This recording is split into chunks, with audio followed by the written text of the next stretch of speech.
Hello and welcome, ladies and gentlemen, to yet another interesting, captivating, and transformational section of DSA's 53rd birthday celebration.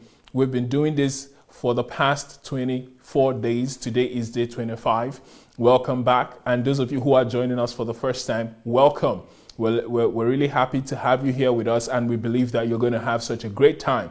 So please stay with us, but don't just stay with us. Take another step, and please share this link with as many people as you can. Share it in private groups, share it through private messages, and of course, share it on your wall and on your timeline. We need as many people as possible to join us today because we're going to have an interesting guest all the way from the Middle East, and she's going to be sharing with us her interesting and life-transforming experience with DSA. His birthday is just a few days away now. It's going to be on the 28th of May. But since the 1st, he said he wants to celebrate people whose lives have been transformed because they've known him. Now, most of these people have not even met him personally. They've just listened to his messages, read his books, consumed his materials online, and they've been able to make use of what they have gotten to transform themselves. And they're sharing with us their unique experiences. There are many of them out there, but these are the few that we could bring along with us on this particular journey of celebrating DSA's 53rd birthday. He said, I don't want to celebrate it alone. I want to celebrate people because I live for people. All that I do is for people because that's what I was commanded to do, and that's my purpose here on earth. So please share this link and let's start our journey today. All the way from Beirut, Lebanon, we're going to be welcoming our special guest, Mary Michael Ode. Hello, Miss Mary. Welcome to the show today. Good evening. It's fantastic having you here with us. What is it like living in Lebanon? Wow. It's not that good, but we are coping. Okay. You said it's not that good. Well, I believe that at least to an extent, you've been able to make do with your time, which is why you're here. So I guess it's not all bad. Yes. Because I've realized that if you've been observant, most of the people who we've had on the show, they are Nigerians, but they are Nigerians in the diaspora, not mainly Nigerians who are actually living in Nigeria. So that gives me great pleasure. That is true. Yeah. Okay. So welcome to the show today. Please tell us about yourself. Thank you so much. Good evening, family. My name is Mrs. Mary Ode, and I'm a Nigerian from Cross River State, Ogoja, from the Kwara local government. In case those who may be thinking which part of the Kwara, I'm from a village called Inyanya Ulim. Oh, wow. People who know the Kwara, we know that. Okay. So I'm from Inyanya Ulim, yeah. And I'm 36 years old, a mother of two, a boy and a girl. All right. And I'm from a polygamous home. Wow. And I'm living in Lebanon for about 2 years now. Okay. Yeah. Fantastic. So what took you to Lebanon? What brought me here to Lebanon is work, actually. I came here for work. All right. Yeah. I've been here before, though. Okay. In 2004, in 2004, I came here. I spent like 9 years in this country. Oh, wow. Before I traveled back home and got married. Then things was not that okay, so I have to come back again. Okay, so are you there with your family, or you're just there alone working and then coming back every now and again? I'm just here alone. My family are back home. Wow, you're really brave. Yeah. Amazing. Yeah. So tell us. Oh yeah? Do you have a lot of churches there? What language do they speak in Lebanon? It's Arab and French. And French. Do you speak anyone? Yeah, I speak French and Arab. I understand, but I cannot speak it that much. Okay. So. That's good. So what is it like spiritually for Christians in Lebanon? Because I believe you're one. You'll be telling us, of course, how your Christian journey started. But what is it like for Christians in Lebanon? Christian over here. You know, me, I'm a Catholic. Oh, okay. I don't really know. Yeah, I'm a Catholic. So there are Pentecostals who are like, they are doing their thing like people who are doing in Nigeria. So they also do their same thing, yeah. But I don't belong to Pentecostal. I belong to, Catholic, and I go to the white man church. You know, Catholic here is the white people, not the black ones. So True. So you have the uh, Catholic Church there. You can worship, openly, and you're not being intimidated and nothing like that. no. Okay. It's over here, yeah. Wow, we've not had many Catholics here. Most of the people that we've had, they are either they were in Catholic before, but they switched to the Pentecostal and things like that. So your story must really be interesting. How did you find out about DSA? Oh, before I go into that, just Yeah. permit me to say something to our viewers before I can go into how I came to meet DSA, All please. right, please go ahead. First of all, I would like to tell our family, our viewers, they are a very lovely family. And by the way, I will tell them that I'm sorry today I'm not there in the comment section. I'm sitting here today, which I'm very happy. Okay. So my story today is going to be a very heartbroken story. And please, I don't want you people to be that so much sad for me, because I'm already out of it. But the reason why I want to say this story is because there are thousands of children who are suffering right now, who are going through the pain I went through. So that is the reason why I am sitting here today. If you want to feel sorry when I'm talking about my story, please, you have to think about those kids. That is what you will be sorry for, not me. Because me, really, God has set me free. So before we start, before we start this program, from day one, I'm here. So I have this burden in me that you have to go live. You have to go live to talk about your story. But I was kind of saying that, no, I can't do it. How can I just go live and speak for the world to listen? I was, so I said I can't do it. Did you know what happened? No. Then somebody from the platform, God used somebody from the platform to bring me out here. This brother sent a message to my inbox, and he greeted me and said, Sister Mary, I know you may not know me, but I see that you are following DSA, and the last time you called in, and your story was so touching. Are you going to come up live? I said, I don't think so. I started trying to give him excuse, because I was telling him, my network is not a good network, and we are working, I cannot, and something like that. So when I finished telling him that, he was kind of, I hope, because your story really, it will really touch life. So within me, I was kind of asking, last time that I called, I didn't even talk about my real story. But why will he say that my story will touch life? So he just touched me. I said, no, I'm not going to do it. But a voice came to my head and said, my daughter, after all what I have done for you, I have helped you, I have even protected you. When you are in danger, I protect you just for this day. And now you don't talk anything about it? That means really. So that hit me so bad that I pick up my phone and I send this brother a voice note. I said, did you know what? I am going to go for it. I don't care what will happen.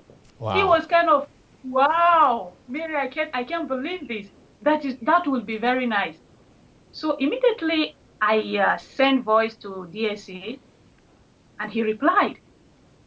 Did you know what? Something about DSA that I don't understand? What is that? It's like he is just waiting. He knows that somebody wants to send him a message. He is just waiting to reply. Okay. My God, this man. So he was so enthusiastic to hear from you, and you could sense that from the way he replied. Yes. I see, my God, I was just saying that, my God, how this man reply messages? Because I have been sending him before and the same thing. So that is why I'm here.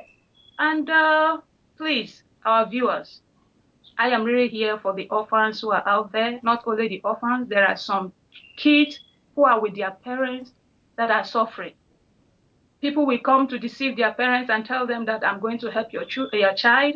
I'm going to train your child. Give your child to me.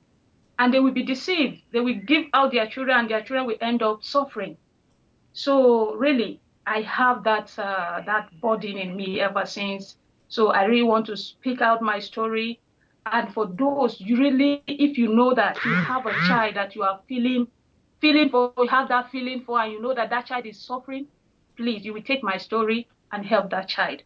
because that is why we are in this DSA family, the family of truth. I can't even find a family like this family. DSA has really shown us what is the meaning of truth.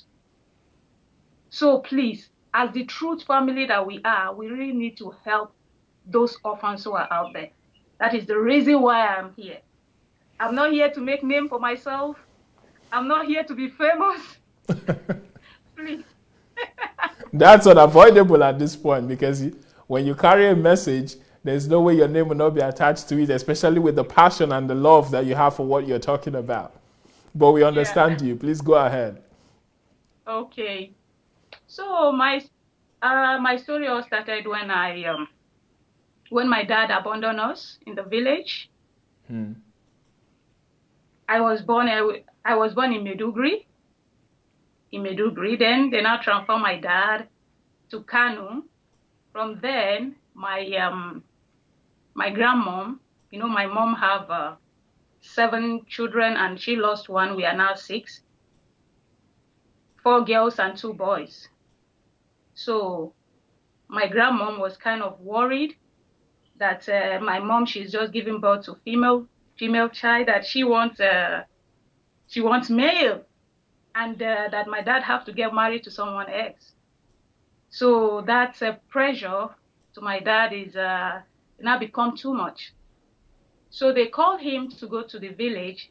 He went to the village with my elder sister. So when he got there, they did their plan, whatever they want to do, they did their plan. And he came back.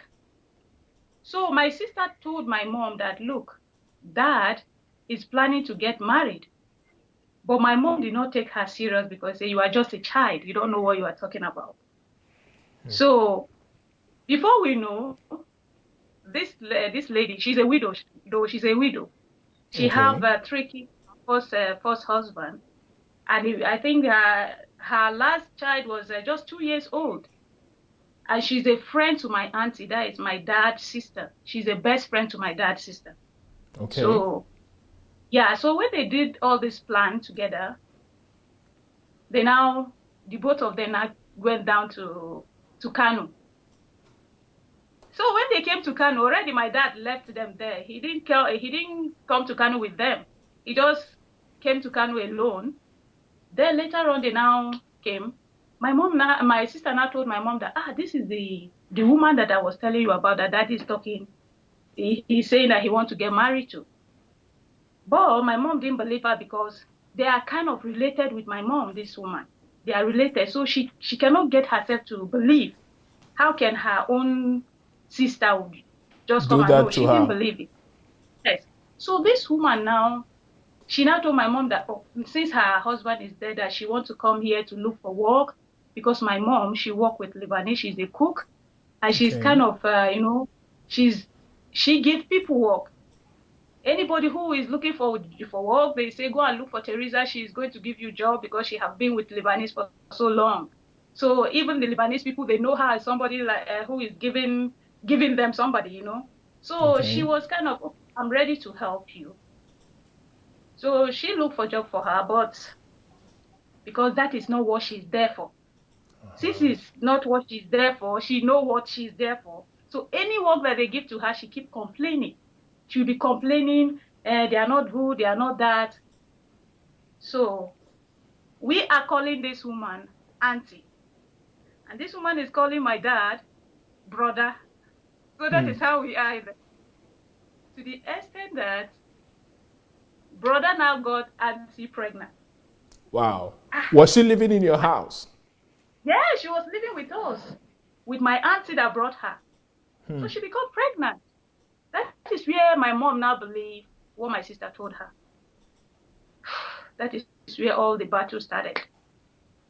They started fighting my mom. They want my mom to leave, that they don't need her. She's not giving them what they want. Now they have a new wife. The trouble become too much. And my mom said, I am not going to leave this house because my dad wedded her. She said that she had promised God that she'll get do them part, but she is not going anywhere. I could remember how they used to throw my mom luggage out. They will put it out and she will put it back.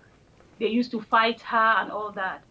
So the problem now becomes too much that they call they send a letter to my dad that okay he should bring my mom to the village so that they can settle the quarrel.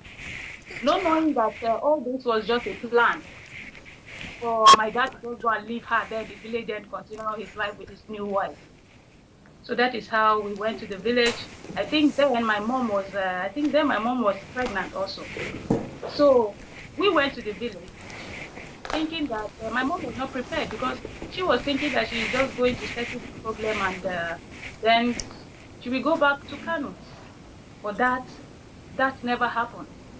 My dad left us there and he went back to his wife. So we started suffering in the village. My mom gave birth there in the village there, and my grandmom, she never loved us. She hates my mom with passion. Wow. The way she hates my mom, how she hates us. She hates us so much that she cannot even let us to take any of her food. So my mom became a farmer. Was there a reason for that? I don't just know. All I know is that she is not giving birth to a male child. Oh, that was all that it took for your grandmom to hate all of you? Yes, that is what I know for then. That is what I know. So my mom became a farmer. She do go to people farm and farm. Sometimes they will give her food. Sometimes they give her money. So she do travel all around the village. And when she have this, my little sister, I used to go with her because I'm the one who used to take care of my little sister for her to do this farm. Okay. Later on, the sufferness become too much that I have one of my younger sisters, she become very ill. She have this sickness, pile sickness. So when she go to the toilet, her anus will come out. So that sickness becomes so terrible that my mom cannot even save money anymore. All her money is going in that child life and all that. So there is this native herbal doctor man that is there. It's the one that she used to take this girl there and for treatment. It now got to a certain time that point that my mom could not pay him anymore. This man told my mom to become a slave for him. Wow. You have to work for me to treat your child. And my sister was so, she became a skeleton. It's only head that you will see. Wow. To the extent that people go there to visit my mom, and they will tell my mom, just throw away this child. She will just waste your money. Throw her away.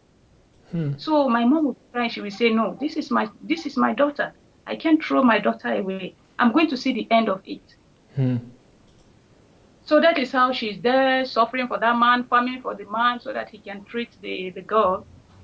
So that my auntie that gave my stepmom to my dad, she also got pregnant to a man who is living with us in Kano there, in our compound. This man also has a wife, that she have 3 girls.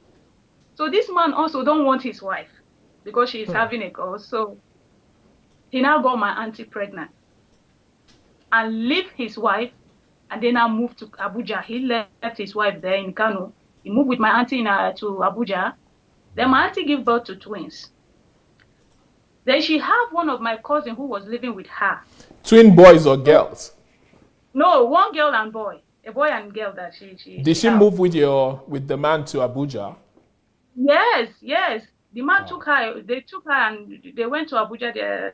They were living there, and he left his wife. So later on, and my stepmom, she gave birth to a baby boy.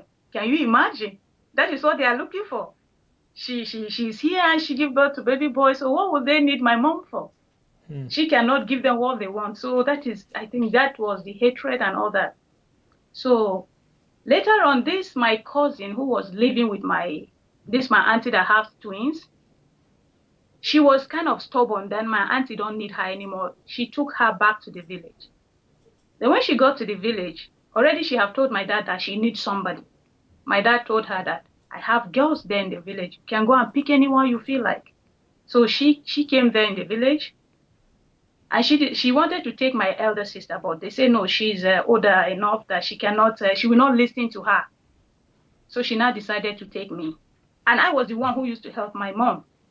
I was the one who used to help my mom. So she said she need me. But the girl that she took before, my cousin sister that she took before, warned me, said that don't go with this woman. If you go with her, you are going to suffer. Don't go with her. For me, I said no, because I'm already tired in the village. We are not used to village. So I was kind of happy. No, my God, I want to go to the city. We are farming here. We are doing all this. So I don't want to stay. So she said, okay, if you want to go follow her. I said, yeah, she is my dad's sister. She cannot did what she did to you, to me. So I have to go with her. So the very day we are leaving, we went to her husband's village before the next day we traveled to Abuja. So when I get to her husband's village, I started noticing some things in her character, because she also hates my mom. Up to today that I'm telling you, she hates my mom with passion. So when I arrived to her husband's village, I started crying. I say, no, because I have never left my mom before. I started crying. I said, no, I want to go back to my mom. I want to go back to my mom. How old were you at this point? I was 8 years old, I think 8, yeah. Wow. So and they were sending you off to another city. Yes. So I was crying that, no, I don't want to stay here. I want to go back to my mom. So I was planning to run away, because the village is not far from my dad's village. So I was planning that, okay, in the night I'm going to run away. So it's like she knows, because when I'm crying that I want to go back, she knows that I will run away if she leave me. So she don't give me the gap anymore. She put people who are following me around. Anywhere I want to go, they follow me around. So that is how I followed her to Abuja. My God. I followed her to Abuja. She was a farmer in Abuja. That farm that I was running from in the village, my auntie was a farmer. She is farming, and she is selling, she was selling this beans cake. She's hawking beans cake. She was selling that beans cake. So the very day I arrived in her house, the next day, we went to the farm. So I started asking myself, wait, I'm running away from the village because of this farm. And here I am. In the city, in another farm. Yes. So I was kind of, what can I do? It's okay, since I'm here, I could not even escape in the village. Is it here that I will escape? I cannot escape. So I will just So be she whatever. didn't even take you to school or try to put you in any educational structure? No, at all. She don't even think about that. And when I was a child, I'm so beautiful. I have hair all over me. So people always admired me. Wow, they called her, because she's Mary also. They named me after her. They say, Sister Mary, this is your daughter. Wow, she become jealous. Of an 8-year-old? Yes, she become, because how can people always admire me and be saying this to this world? Sometimes people will just take me and be plaiting my hair and all that. So one day she just came back from that and said, come and sit down here. I sat down, and she brought a razor blade, and she scraped everything out of my head. She removed all your hair? Yeah, she scraped everything. She take off everything. That is the last day I have ever have hair in her house. Anytime the thing is getting dark, she will scrape it out. Anytime she sees it's getting dark, she will scrape it. So people now, they don't know the difference of me, whether I'm a boy or a girl. They don't know anymore, because she keep on scraping my hair and all that. So at this point, all you were doing was farming and doing house chores? Yes. Farming and doing house job and all that. And her kids were going to school. Her kids was going to, they go to school, but me, no. What was her husband doing throughout all of this? Was he working? Yeah, her husband was working with this Julius Beggar. Then he was working with them. All right. What of your dad? What was he doing in Maiduguri exactly? No. My dad moved to Kano, in Kano. Okay, he was there in Kano with them. So what was he doing there? Business or what? I don't know, because he was working before. He was working in this company of Vaseline. They produce Vaseline. He was working in that company before they transfer him to Kano. So okay. I don't know whether he continued the job or something. I don't know, because so he just abandoned you guys and you lost contact with him. Yes. Wow. So for me now, I don't know anything about my dad anymore. I don't know anything about my mom anymore. I'm just with my auntie going through all what I'm passing through. So when she started selling this beans cake, it was not moving for her. She now switched to cassava. That is akpu. I don't know if you are Nigeria there, you know what is akpu. This afufu. She turned to Yes. this business. It's Yeah, she flour turned to that you this. use to make food that you swallow, right? Yes, yes, yes, yes. So Okay. now I used to be the one now to hawk this fufu. At I 8 years take it old. every. Yes, then I was I think nine now. I hawk it everywhere, and anytime I take it out, if I didn't sell it all, I won't come back home that day because I have to finish it, or I will not eat. And my punishment, food and sleeping. I don't used to sleep, and that sleep issue is affecting me up to today. I don't know how to sleep in the afternoon, even night, sometimes 2 hours, 3 hours. Because I think I lived with her for about 5 years or 4 years. All that years, I don't know what is, because my punishment, I don't sleep all night. I have to kneel down till the next day. That is Wow. my punishment. Yeah. So, and I suffer to the extent that I become a stubborn child. I become so stubborn because it get to a stage that I say that I just want to die because I don't even believe whether my family are still alive because nobody was asking about me. I just said, okay, maybe my mom, all this sufferness in the village, maybe they are dead or something because no one was asking about me.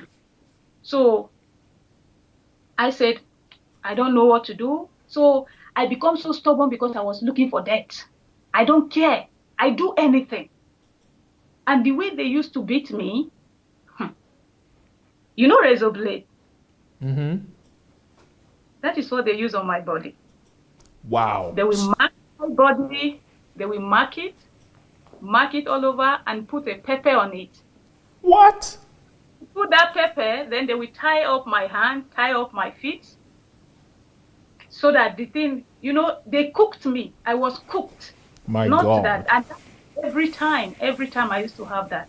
That is my punishment. And who is doing this is her husband. Her husband is a wicked man that I have never seen in this life. The man is such a wicked man. I used to tell my friends then, I used to tell them that it's like this man. People do go to school to learn how to do good things, but my own uncle go to school to learn how to beat, how to punish children. So I was kind of, anything, like when the DSA was talking about his story, saying how he's eating things from eating sand and all this, I was just saying that DSA, we are just eating sand. Anything at all eatable, I do eat just to survive. My Because they God. don't feed. Because they don't feed. Go to the extent that when I go to farm, this select church, really, this select church, I will say, really, they are the one who really saved me. Wow. Because this select church, they have a place that they do when they do used to go to do a sacrifice. I know they are doing a sacrifice for their gods. Sometimes they cook food. Sometimes it's snacks. They will pour it around and do their incantation and all over what they will do and leave. So me, I will just wait and be watching them. When they finish whatever they are doing, I was the ghost who is it? So they were sacrificing to you because that was your lunch, that was your dinner and breakfast. My God. So Wow. I will just wait for them. When they do that thing, I will just go and eat everything. I will eat everything. Sometimes I take it to the farm because I don't used to go to the farm with food or water. So I will take it, I will eat and go to the river somewhere and Wait, drink. I don't understand. So even when you're going to the farm, they don't give you food. No, no, no, no, no, no, no. So how At all. exactly do they expect you to survive? Hi, my God. I tell you, this woman hates my mom that she was even wishing my death, the way I see it. But it's like But if God they said want you that to work in the farm, at least you need strength, right? So they didn't give you anything whatsoever to feed. no, no, no, no. I go to farm empty stomach. Then when I come back, I have to go and fetch water. After fetching water, before I can now, even that food that they will give me, I have to just try my best not to hurt them. Because if I do something wrong, I will be punished with that food. And thank God to one Yoruba woman in our compound. This woman, she's selling rice. She do hawk rice, she cook rice and hawk. So she see the kind of sufferness I'm suffering in that house. So anytime she's going, she will keep food for me. She will just tell me, Mary, I put food in so place. So when your auntie is not here, go and eat it. So she even has to hide it so that your auntie and her Yeah. husband wouldn't see it. Ooh, there was a day that I went to take the food. My auntie was not around. So I go to take the food. On my way coming back, my auntie was just coming and she saw me. Oh my God, that day was hell. That day was hell. I was kind of, for me, the beating is nothing for me. Because already for me, I have decided that I want to die. I don't care what they do. And the day they don't even beat me, I feel sick inside of me.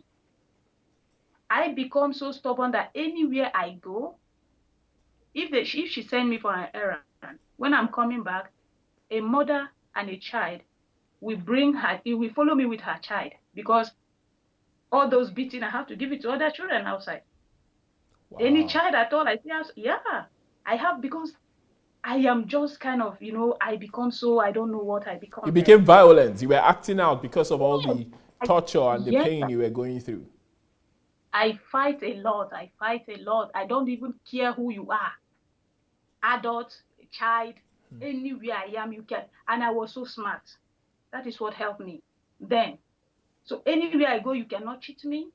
You cannot just do me something and go free. She will tell me that I hate you I hate what you do, but the smartness that you have, that is the only thing I like about you, because people cannot just do you something and go free. That is the only thing I like about you. And all this while that I'm saying this, I don't have clothes. I have 2 clothes, just 2. One, maybe sometime they don't used to go to church all the time. Sometimes once in a month, twice in a month. He's not that kind of church person.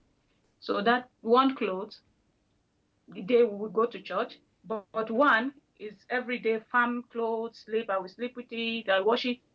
Shoes, I don't know what is shoes. I don't put shoes. So you were doing all of this, going to the farm, coming back, hawking things, barefooted? Barefooted. So there was a day, a nail pierced into my leg and it went in all. So I have to pull it out. And that day she was not at home. She gave me, I was filtering this apple of a thing.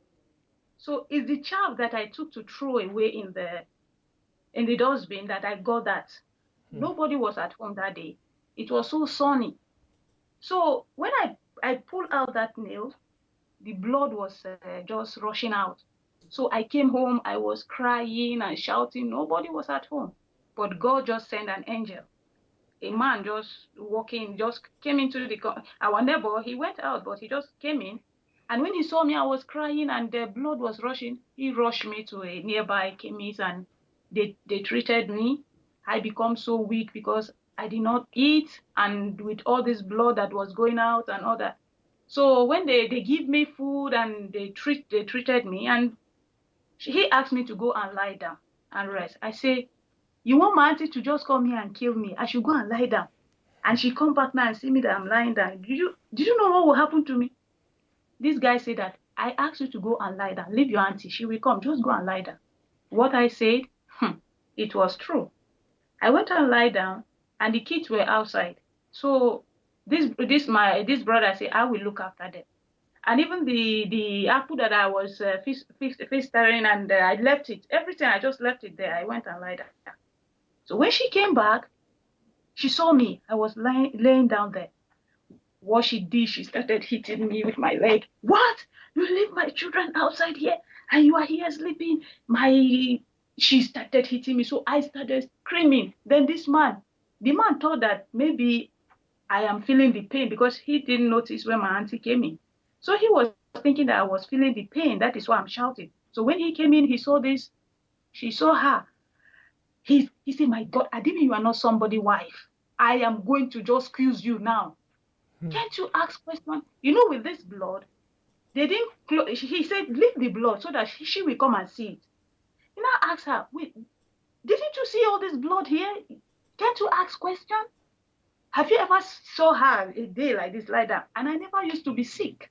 I'm just strong. With all the things I'm picking and eating from the floor, with all the things I'm doing, I am just strong. So he started shouting at her, why are you doing this to this girl? You want to kill her? Look at her feet and see what is happening to her. So she was kind of, I don't know, and all that. But did you think that I rest with that feet? Keep walking with it. So you were still walking with it and going to the farm with it? Yes. Yes. Did she at least try to treat it? But no treatment. She will only boil water and ask me to press it and all that. So the thing now become, it started having pus. To swell I could not be, yes. So I could not match it anymore. So it becomes so serious that she have to pay attention to it. So she started treating it. Wow. From then, that's that is her husband wife, the one that he left in Kano with 3 children. The woman was suffering in Kano. So she had to bring the 3 children to her husband that she cannot anymore. So she brought them to him. My God, please, if you know that you are a mother, better take care of your child than giving it to your husband. While you are alive, you are not dead. Don't give your children to somebody, to your husband, wife, or something that you are tired because it's not. Who are you punishing? You are punishing the child. It's not that you are trying to punish the man that by giving him the children he's going to suffer or something. No. The same thing these children started going through, like I am going, the same maltreatment that they are giving to them. So you are now 4 in your suffering. Yes, now 4. Yes, we are now 4. But the first daughter, she was older than me. So she's a very stubborn child. She steals, she do so many things. So she now put the burden more on me because she was kind of a girl that she's so cunning. When she steals, she know how to make her way so that everything will come on my head. So I don't know how to defend myself. I will be having that beating. So one lucky day like this, God did something so wonderful. They are having a meeting in our compound. A woman came to that meeting. She just from work and she attended the meeting. So she was having a banana branch, a whole banana. The branch, she brought it. So she could not go to her house before she come back to the meeting. She just branched. So this girl now plugged one of it. So her sister saw her when she plugged it. And when she steal, whatever she was told, she would just go and put it in her bag. So when she plugged it, she went and put it there. Then the sister saw her. They say, we are going to tell daddy. We are going to tell daddy. So while they are just saying this, their dad heard them and said, what are you people discussing about here? You are going to tell daddy what? They now say, look at, Helen has stole a banana that is here and she put it in her bag. Then the man went and take it and put it back and pleaded with the woman that, oh, my children were playing and they did this. So when the meeting was over, that is where I got saved from the stealing side because they went and opened her bag. My God. Everything. And they saw all the things they've been beating you for. Yes. Everything was just, she will just tie it and put, because really, I don't blame her because they are not feeding us. So when we have the little opportunity, we see anything, we will just take it and just, so hide it I away. didn't really blame her. Hide it anywhere when we have our time, we just go and eat. Did you know what this man did to his own daughter? What? He took a stone. It was hitting in her hand. With stone. So he didn't even beat her with normal stick or belt or something. No. He used a stone. No, when this man is beating you, he made sure that he see injury in you. If he didn't see injury, he will never leave you. So he must see you bleeding and there must be blood everywhere for him to be satisfied. Yes. So that is how he was fed up with the girl, and he sent her home and left the two younger ones with us. And he sent the elder one because she was also very stubborn. He sent her home.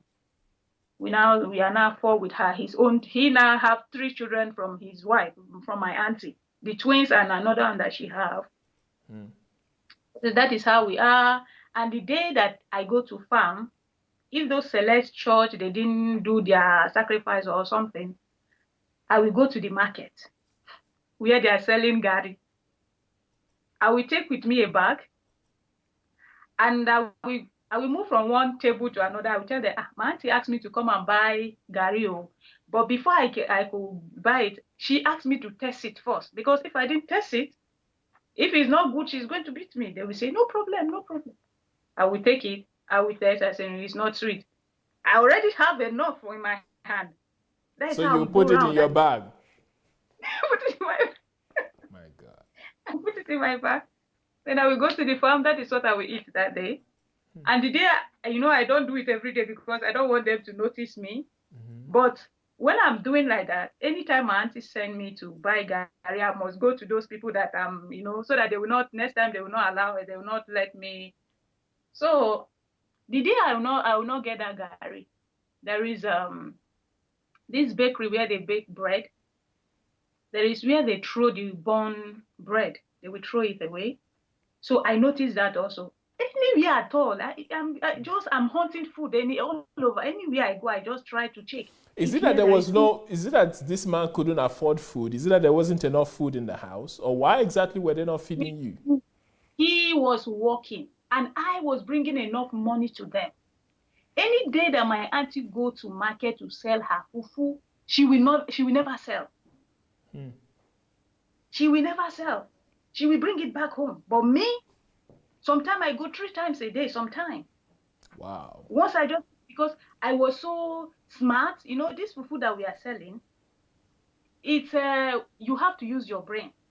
Because we take it when we see customers are coming, we take it, oh, brother, buy my own. Oh, my own is hot. Brother, see, but we just use it. And so I was so smart in that when I go to the market, if my own is not finished, nobody will sell. So sometimes I do even help people to sell. I do all this. So I was bringing money to her, but I don't know why. Sometimes if she just feel like, okay, when she feel ashamed that her people are laughing at her or something and thinking that why is she doing this to her own niece or something, then she will now say, okay, let me buy something for her so that people will not talk. But the day that she will get that thing for me, if her husband notices that I'm having new things, that day there will be a big fight in the house. Why will she waste his money? Why will she waste her money on me? Me that I'm good for nothing's sake. Why is she doing this? Why is she doing that? And my auntie will become afraid of, because it's already the foundation that she have laid already. So there is nothing that she can change. And even when she brought me newly, she was doing all those things. This man will not have the right to tell her all these things that he's telling her. So that is how she left me. So I suffered a lot. That there was a day I just sit, I say, God, if really you are alive up there, you just have to take me away from this earth, because I don't know the reason why I'm here. Because my parents, they don't want me anymore. My mom, I don't know if she's alive. So there is a day my dad visited us in Abuja. I saw my dad just once. He spent a week, but they don't allow me to go near him. And he didn't even ask of you. The little chance I have to talk to my dad, I just cried to my dad. I said, Daddy, please, you have to take me away from here. I'm suffering. Oh. My dad told me, he said that, look, if a child suffered, he will have sense. So I should not worry. Wow. I said, eh? Then I told him, I said, look, okay, if I suffered, no problem, but I'm not going to school. Is it okay? So that got to him and I said, you are not going to school? I said, yes, I'm not going to school. So he went and met my auntie and said, why is she not going to school? She said, I think I told you this girl, she's a liar. She's this, she's that. She's going to school. And she went out to a neighbor house and collected this neighbor daughter uniform and brought it to my dad. Look at her uniform. She's going to school. I told you this girl, she's a liar, she's this. So that made my dad never set his eye on me till he left. People were kind of asking me, you say, this man is your dad? I said, yes, he's my dad. But why did he just behave as if he's not your? See, he's my dad. Oh. So the day my dad leave, I received the beating. That day was because when she was beating me is when I know that my dad left already. Why she was beating me was, why did you tell your dad that you're not going to school? So she expected that you should keep quiet in spite of the fact that you were not going to school. Yes. Why did you tell your dad that you are not going to school? She started beating me and all that. So before you know, like about 3 or 4 months, my stepmom also visited her, being her best friend, the two evil people. So she came. So when people saw her, I look like that woman somehow. We look alike. So people were saying that, oh my God, your mom came, now you are free. So I was telling them, no, she's not my mom, or she's my stepmom. Hey, my God. I still receive that beating. Why are you Is there anything they were not beating you for? Everything, anything at all I have to say. Why will you say that she's not your mom? Is she not old enough to be your mom? Why will you say that she's not your mom? I said, okay, what can I do? So that is how I am. I say, God, it's only you. So I'm not afraid of anything anymore. I say, okay, I want to die. I just want to die. Were you going to church at this time? Were you guys at least going to church together or something? Nothing like church. Oh, so there was no church, huh? There is church, but I don't used to go to church. What about the husband and the wife? Were they going to any church? That is why I told you before that they do go to church sometime, maybe twice a month. Something. They don't go to church. They are not church people like that. Okay. They are not two church people. So for me, I do see children. We Catholic. The children go to block rosary. They do some drama and all. I do used to admire them. So I used to hawk this up. I do go to the church. I see how they do practice. I will say, oh my God, when am I going to go to this place a day? I will just be looking at them. So there was a day at night, I think around 12 o'clock, the oil in the lamp dried up and we don't have spare in the house. And she had to send me at that time. Is it that there was no electricity? No, there was no electricity. In the place at all, or there was just no light that night?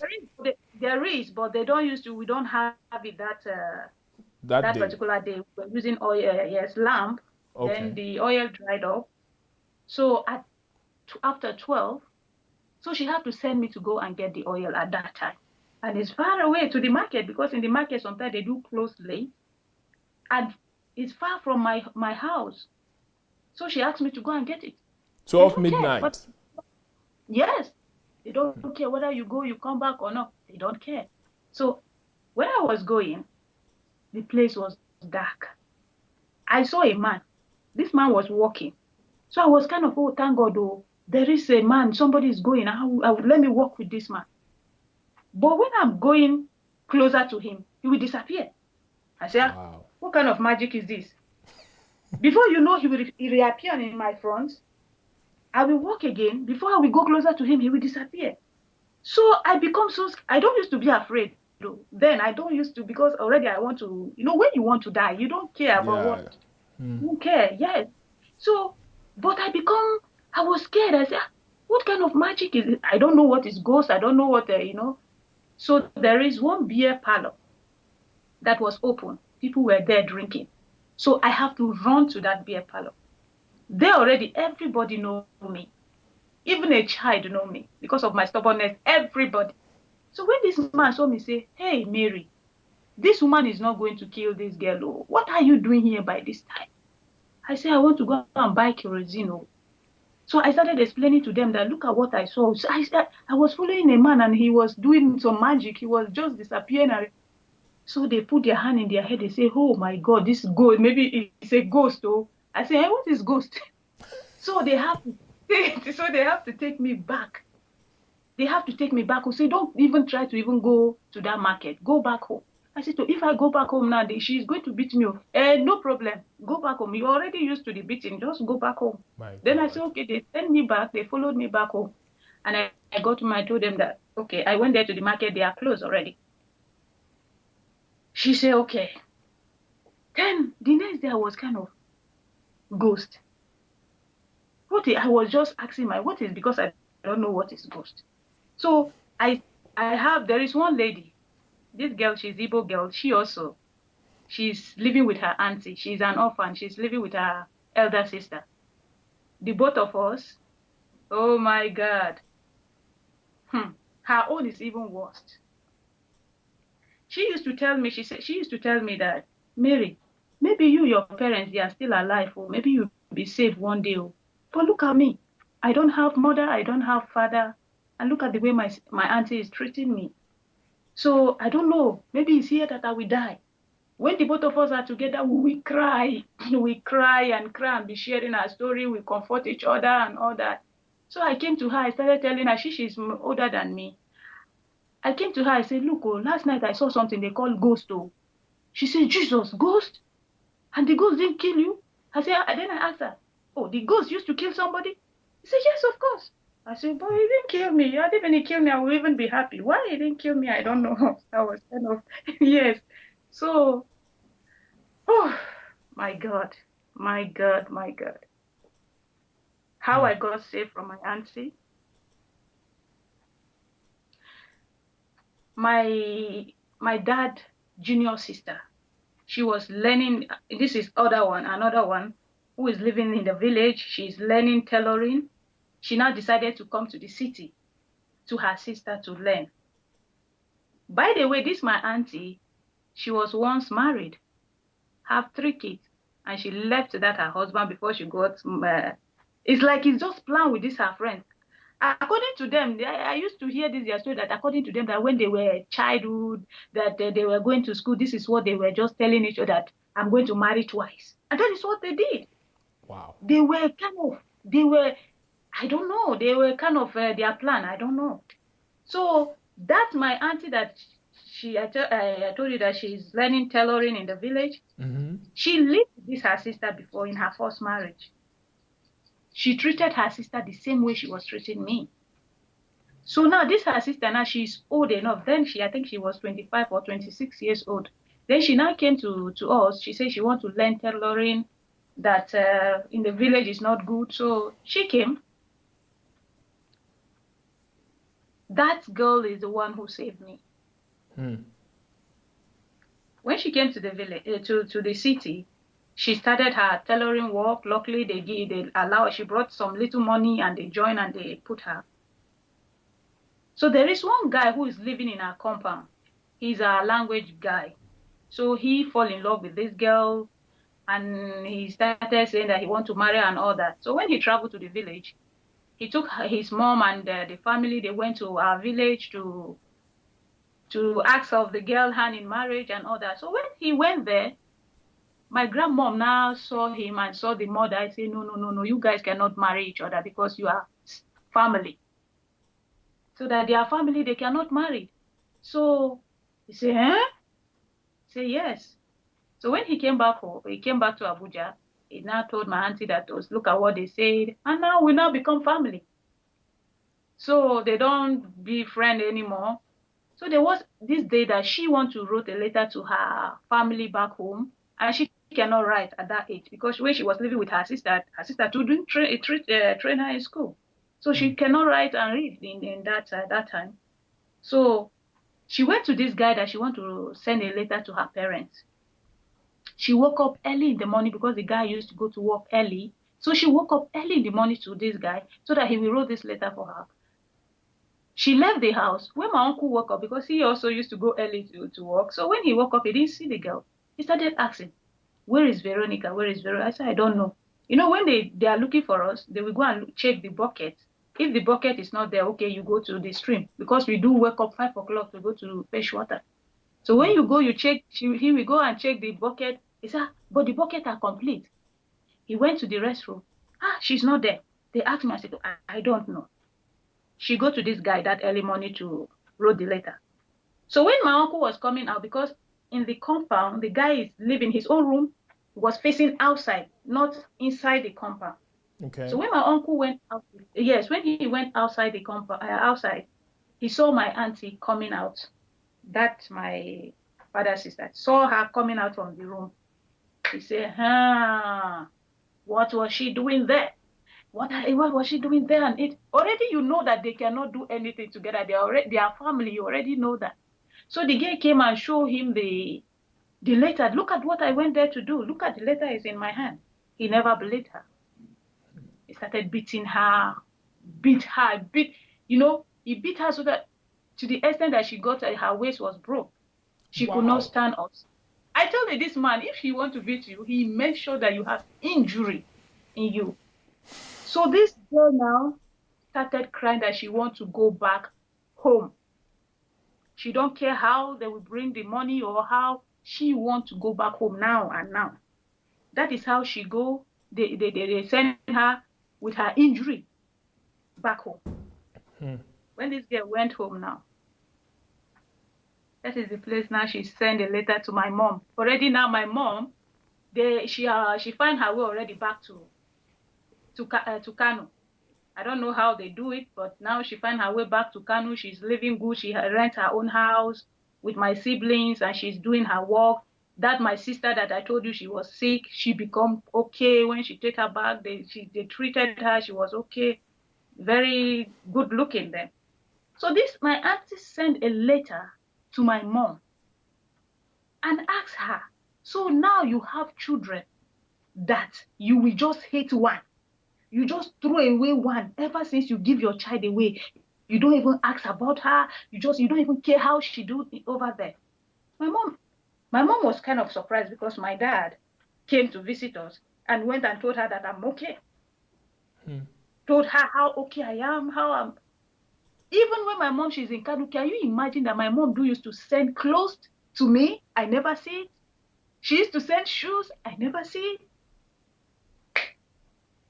So when my mom had that, and my auntie told her, when you are going there, don't let them know that you are coming. And don't even tell your husband that you are going to take your child. That is what my mom did. My mom said, but I don't know the way to Abuja. He said, look, ask the way to Abuja. When you reach Abuja, when they take you to Karumu, that is our own place. When they take you to Karumu, even a baby will take you to where Mary is. That your daughter, she is so stubborn that everybody know her. Wow. That is the only thing that saved me. He said, your daughter, she is so stubborn that anywhere you ask of her, they will take you. And that is what happened. My mom arrived that day in the night, and she went to that place that we are selling apple. Luckily, she asked of me. They were saying, oh, thank God she didn't come today. Because if I'm there, they will not sell their business because I sell before them. So they were kind of, that girl, she no come today. So, so they now took her to one of our language woman who has a restaurant. Then this woman now say, okay, I will take you to their place. That was around 8 o'clock in the evening. Then I'm already 13 years. I'm already 13 years then. So when they came, that woman was the first person carrying the luggage. And me, I was outside betting the children. When I saw this bag, I said, oh God, I hope this one is for me. That is what I was just saying in my mind, because it was not my mom first. My mom already, when she go back to Kano and she give birth to another child, she now finally have boy. Okay. For the last, yes, when she go back, she finally go back and she have boy. Yes, because she just wants to be happy so that they will leave her alone. So she keep on trying. So she has a boy at last. 2 boys now she have. So she came with that baby boy with her. When I saw my mom, oh my God.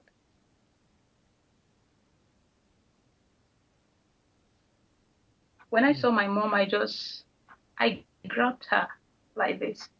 I said, please, mommy, please don't just go in that house.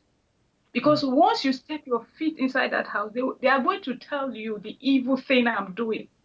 And you are going to abandon me here. Please, don't just even try it. I started screaming. I started shouting. You know, my auntie and my uncle were inside the house. So they don't know. She just took them on away. I was just so happy with what my mom did. I started screaming. I say, please, take me. Mommy, please, don't just go in there. I started opening my clothes. I say, look, I don't even have inner wear. I don't even have earring. I don't have shoe. This is the only wear I have. What are you going in there? If you know that you come here to take me, please don't just go in there. Just take me. Let's go, please. As I'm crying, my mom was crying. Because she just tell me, you don't even have to tell me that you are suffering. It's written all over you. Because I am so skinny, she says, looking, guys, it's all written all over you. And the people in the compound, when they saw my mom, they started, kind of, my God, you are alive. And you leave your daughter to go through all these things? My mom couldn't even answer them. We were just shouting. We are just crying. I'm crying. My mom, she's crying. Then my auntie, they came out. They were shocked. It's like, Jesus. They were not ready because they could have planned something, they could have do something so that they will cover everything up. But that my auntie helped me. So when we went inside the room, I hold my mom. I say, Mommy. And all this thing I'm saying is in the presence of my auntie. I was no longer afraid. Thank God I have a savior now. I was no longer afraid of them. Anything they cannot beat me in the presence of my mom now. I hold my mom. I was shouting, Mommy, please, Mommy, please, let's go back home. So when we want to sleep, she asked me to sleep with my mom in the bed that I have never, all these years, slept in before. So you were sleeping on the floor all this while? Yes. My God. Never a day. And now she's asking me to go and sleep with my mom I tell my mom, I say, Mama, no. If I slept in that bed and you didn't take me, they are going to use knife and cut off my head. So I am not sleeping in that bed. My mom was just crying. She cannot even reply me. She was just crying. So I told her, Mommy, okay, I will sleep in the floor. Then I hold your clothes so that you will not leave when I'm sleeping. Already, I don't even sleep. I hold her. She just tell me, come and lie down here with me. So I went to the bed. I was just praying. I said, oh God, just help this woman to take me. Or if you leave me here, this bed that I'm sleeping, they are going to kill me. The next morning, we have one of our uncle who is living there. So my mom want to go to him so that they will come and discuss how she will take me. When my mom was going, I told her, no.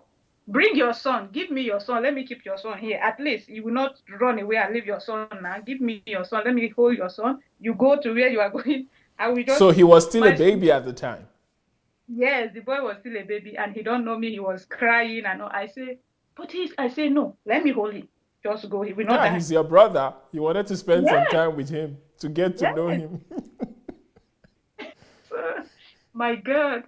So when my mom went to my uncle, in the evening, the man came over and they were kind of making meetings, talking. But what was this uncle doing all along throughout all of this time when you were suffering? He don't care. I tell you, they paint me to the way that everybody see me as a bad person. Nobody ever. But you were just a child. How will a child be a bad person? You were not even a teenager yet. My God. So he don't even care whether I'm okay or not. But he knows that really I'm suffering. That my uncle really know that, yes, this girl, she's suffering, but he have nothing to do. So when my mom came, when he came there, and when my mom was talking, and my auntie husband, I say, that I'm going nowhere. He is not going to release me, that I'm going to stay here. Huh? My mom said, what? What did you say? Did I give my child to you? I didn't give my child to you. I give it to your wife. So you don't have any right to tell me whether I'm going to take my child or not. Then that my uncle now say, by saying this word, really, you don't have sense. This woman carried this girl 9 months. She know what she passed through. And she gave this girl out to you people. And look at what you people turned this girl into. And now she's here to take this girl away, and you people are saying that no, she cannot go. Are you out of your mind? Me, I was just singing down there, saying, Mommy, please, oh, I want to go. I was just disturbing them. I want to live here, oh, I don't even care what they are doing. I was just singing, I want to leave, I want to go, I want to go. So when they said everything, the next day, my mom didn't even spend a week in that place because she cannot even stand it. When my mom said, okay, we have to go, did I have anything to take? I went and bring the other clothes that I have. I don't have shoe. What I used to wear all this while, when I was with them, I wear a leather bag. I tie it on my leg, or sometimes a leaf, if I say a leaf that is wider enough, I just tie it. That is what I wear as a shoe then. So I told my mom, I don't have nothing. This is what I have. My mom said, Wow. what? Oh my God. My mom could not even believe it. So the day we are leaving, my auntie started crying because she knew what she was losing. She knew the kind of money I was making for her. She started crying. She started telling my mom how sorry she is and all that. My mom don't even care. She took me, then my neighbors there in the house, they bring out money, some are giving me money, buy this, buy bread on the road and all that. Then the other Igbo girl, my other girl, oh, Jesus, I'm just saying this, I'm telling my story just for people like this girl. I don't know if that girl survived or not. So you didn't hear from her again? I didn't hear from her. I didn't know if the girl survived because when I was leaving, she said, Mary, I wish you could take me along. I told her, I don't know. How can I take you? She cried a lot. She said, see, I told you before that you have parents, they are going to free you. They are going to save you. But me, I don't have anybody. And that is the reason why I'm talking that is the reason why I'm saying my story today. There is a lot of children who are out there who are crying, looking for help. Please, I believe that this family, DSA family of truth, we can do something to help those children, those kind of children. We can do something to help them. Some of them have parents, and they have deceived their parents that they want to help them, while they never give help to them. We have to educate those mothers. Anybody who comes to you to say, I want to help your child, just tell them to give me that money to use and do business. I can take care of my children. If really that person wants to help you, let him give you that money. You can do any business to take care of your children. Please, mothers. The reason why God gave you those children is for you to care for them. Not to just leave them for some animals out there who call themselves human beings. I'm sorry. It's okay, we understand. While you gather yourself, ladies and gentlemen,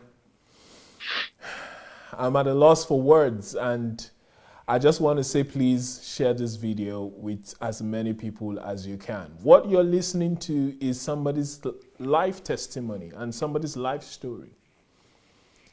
I cannot imagine how many people have lost their lives going through the exact same thing that Mary went through.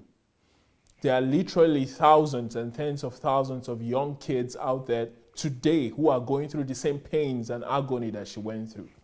She was supposed to be with loved ones. She was supposed to be with people who would protect her and take care of her, but they treated her like a slave. They didn't treat her like she was a human being. They dehumanized and took everything that was supposed to be human about her away. She had no shoes. She had no underwear. She had just one cloth. She had to hawk all throughout the whole day. She was not being fed. You had the story. There has to be an awareness. We need to create an awareness. And she's talking to mothers. She's saying, mothers, please don't give out your kids to anyone. Please share this video because this is not a story that we hear often. This is a story of a segment of society that a lot of people ignore and act like they don't exist. She spoke about her uncle. She said he knew she was suffering, but he did nothing about it. We cannot afford to do nothing anymore. As people of truth, like she said, as people of love, as human beings, religion aside, children should not be treated as slaves. Adults should not be treated as slaves. People should not be dehumanized in such a way that they will lose every sense of worth about themselves to the point that they want to just die. She said, all I wanted to do was die because there was no reason to be alive. Please share this video. We still have a little bit to go because we'll have to hear her story, how she came out of that up until when she met DSA. But for now, please keep listening. Invite your friends to listen to this. Because like I said, this is not something you will hear every day. But these kids exist. They are out there in their tens of thousands, if not millions, because Nigeria right now is 200 million people. And that's just Nigeria. We're not talking about Ghana. We're not talking about Libya, Cameroon, Congo, the entire African continent. There are kids going through this same issue everywhere. And it has to take us, children of light, people who are personalities, human beings who understand that everyone is created in God's image, to take steps to stop this abuse, to take steps to save the lives of these kids. We're going to get to her story shortly, but imagine if she didn't meet DSA. Imagine if her mom was lost. She said she doesn't know what happened to her best friend, Mary. The girl is probably dead, or she's probably gone into something that, in fact, nobody knows, a life of crime. Please help save a life today and share this video. Hello, Mary, are you still with us? Thank you, my brother. Thank you so much. Please, as our brother is just saying, please, let's save life. That is the reason why we are Christians. That is the reason why we are on this earth. Look at what DSA is doing for us. He is giving voice to the voiceless. And even I didn't get to know DSA. And this was just killing me every day. This make me to always tell myself that, I do tell myself that when I grow up, when I go married, I am going to bring her children to live with me. And I'm going to do them the same thing she did to me. But did you know what? God never gave me that heart. Wow. God gave me a heart that I cannot even hurt a fly. I cannot even hurt a fly, the heart God gave to me. I say, God, I don't know what is the meaning of Christianity when I was with her. I don't know. So when my mom took me, she brought me to Kano. When my sisters saw me, oh my God, all of them were just crying. They were just saying, God, is this Mary? And when I saw my siblings, my God, look the way they are looking. They are so good. I say, God, all this while but I wanted to blame my mom, but I cannot blame her because she don't know. And in this position she were before they took me from her, it was not something that she was okay. I think she was okay that she gave me out. I am going to blame her up to today, but I don't blame her because she was forced. She don't know what to do. My mom's story is a movie. My mom's story is a movie. That woman, God that brought her to this earth, really know what he put in her. She's really a strong woman. Wow. When she brought me there, that is where I have my freedom. You know, when a bird is in a cage and they free him out and he will start flying. When my mom brought me out, that's how she started feeding me, giving me good food, make so that I will regain myself. So that is where I started going to church. My mom, she's a church person. My mom cannot do without church. When you are looking for Teresa, they say she's in the church. If she's not at work, she will be in the church. So that is how we, her children, become. Okay. So now I started going to church with my siblings. I joined Block Rosary. Everything at all, because those things that I was admiring when I was seeing children are doing. Oh my God. I joined everything. Block Rosary, Blue Army, we we are doing cultural dance, we do drama, we do marching, they do take us everywhere, competition, you know. I become a dancer and I was so happy. So happy, you know. I dance Yoruba, I dance Igbo, I dance Hausa, I dance Calabar, I dance my own language. That is, my mom was kind of, what? Anywhere you send me, I'm just dancing. I was kind of, All of your talent and all of your abilities began to blossom. Yes, I was just dancing. I'm just so happy. I belong to everything in the church. I just want to belong to just do what I didn't do when I was with my auntie. So did That you is go the back to place. school? So that means from when Yes, you were a kid to yes. when you were about 13 or 14, you stopped school I never completely. go. Yes, yes. When I was 13, then my mom now registered me when I came there. She immediately registered me in primary school. So when other kids were maybe 5 or 6 beginning, you were 13 Yes, and you were with them in the same class. yes, yes. Wow. So when I started in primary school, the school was not my thing at all. I was not finding joy in that school. I was just finding joy in this dancing. I don't used to pay attention even in the class. Even when I'm writing, you'll be seeing me, I'm shaking myself. That is where I have my peace. I will just be, oh yeah, let the school just dismiss. I want to go to church. I want to go, that I just live my life, church. Anywhere, there in Kano, any parish that have occasion, maybe they have wedding, they have anything, they will invite us. Then we were the best.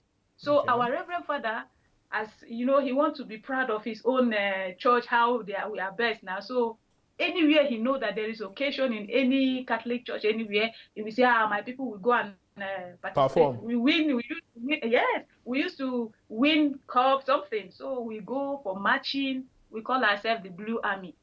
That is what we call ourselves. We do play football, we march, we do so many things, drama and all that. So I was so happy doing that. So happy.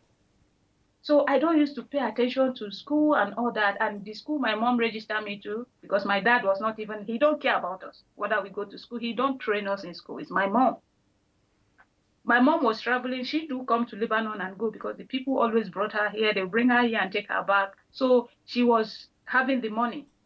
So the government school I was going So there, when she travels, who does she leave you guys with? we have, my sister, she's grown Okay, she enough. was a little bit older. All right. So Than, she's the yes, one that takes care of you and your younger ones while your mom is out of the country. yes, we stay with her and all that. Okay. So then I'm in this government school, and this government school, in the north, they don't do teach. Sometimes we don't even have teacher. We just go and play and come back. Sometimes we have only Arab teacher. So the thing now become too much that I say, okay, I'm just starting school, and with this one, it will not help me. So then they now change me to private school. Okay.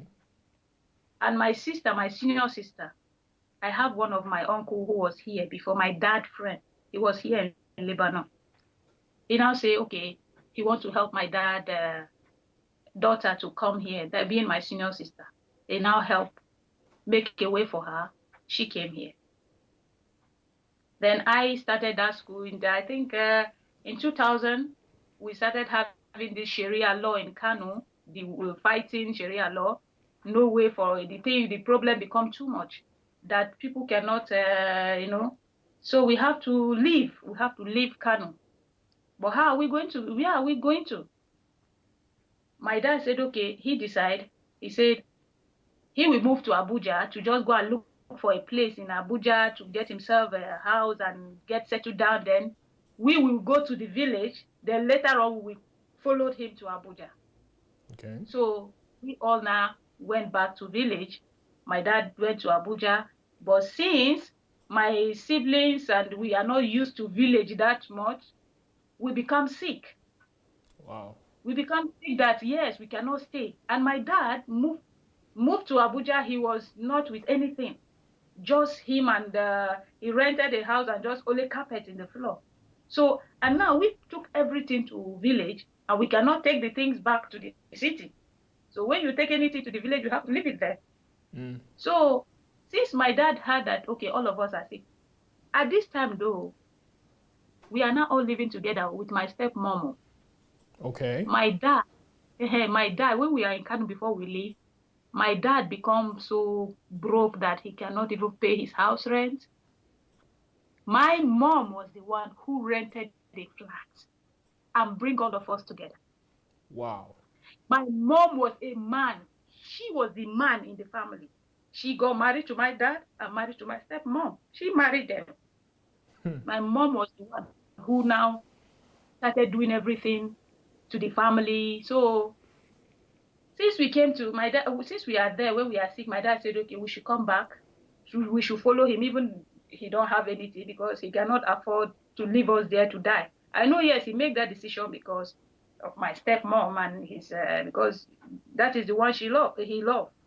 She was with, she have 2 girls and 1 boy. She don't come and have all those boys that they are looking for. She just have So only like one. your mom now, she had 1 boy. You see, she now have only 1 boy, but my mom now end up having 2. Aha. So your mom later gave birth to another boy. Yes. Later on, yeah. So, Fantastic. and this thing that I'm telling you, it affects my brother so much. My senior brother that I'm following her, it affects him so much that he become a drunkard, he become a drug addict. Wow. Because there is no one there for him. He was so, due to the way my dad was with us, he becomes something else. Up to today that I'm talking to you people, I don't know if my brother is alive. Though my dad is late. And it's because of that, my brother. Because my brother never give him that chance. He always fight him. They always fight. They always fight because he never won that woman. He started when he was a young child. Till he grew up, he still don't want, he used to even fight the woman. So my dad died because he was always thinking. He was always thinking about what can I do to this boy? Nothing I do that please him. My dad will have a bike. He will just go and take it and sell it. Wow. Anything my dad had, just sold it, just to drink, just to, to smoke and all those kind of things he was doing. So my dad becomes so frustrated, and you have to die because the thing become too much. He have heart attack and he died. In Abuja? Yes, in Abuja. When we come to Abuja, my mom could not stay because she saw that my dad don't have anything and he was not working. My mom had to take that risk and go back to Kano alone.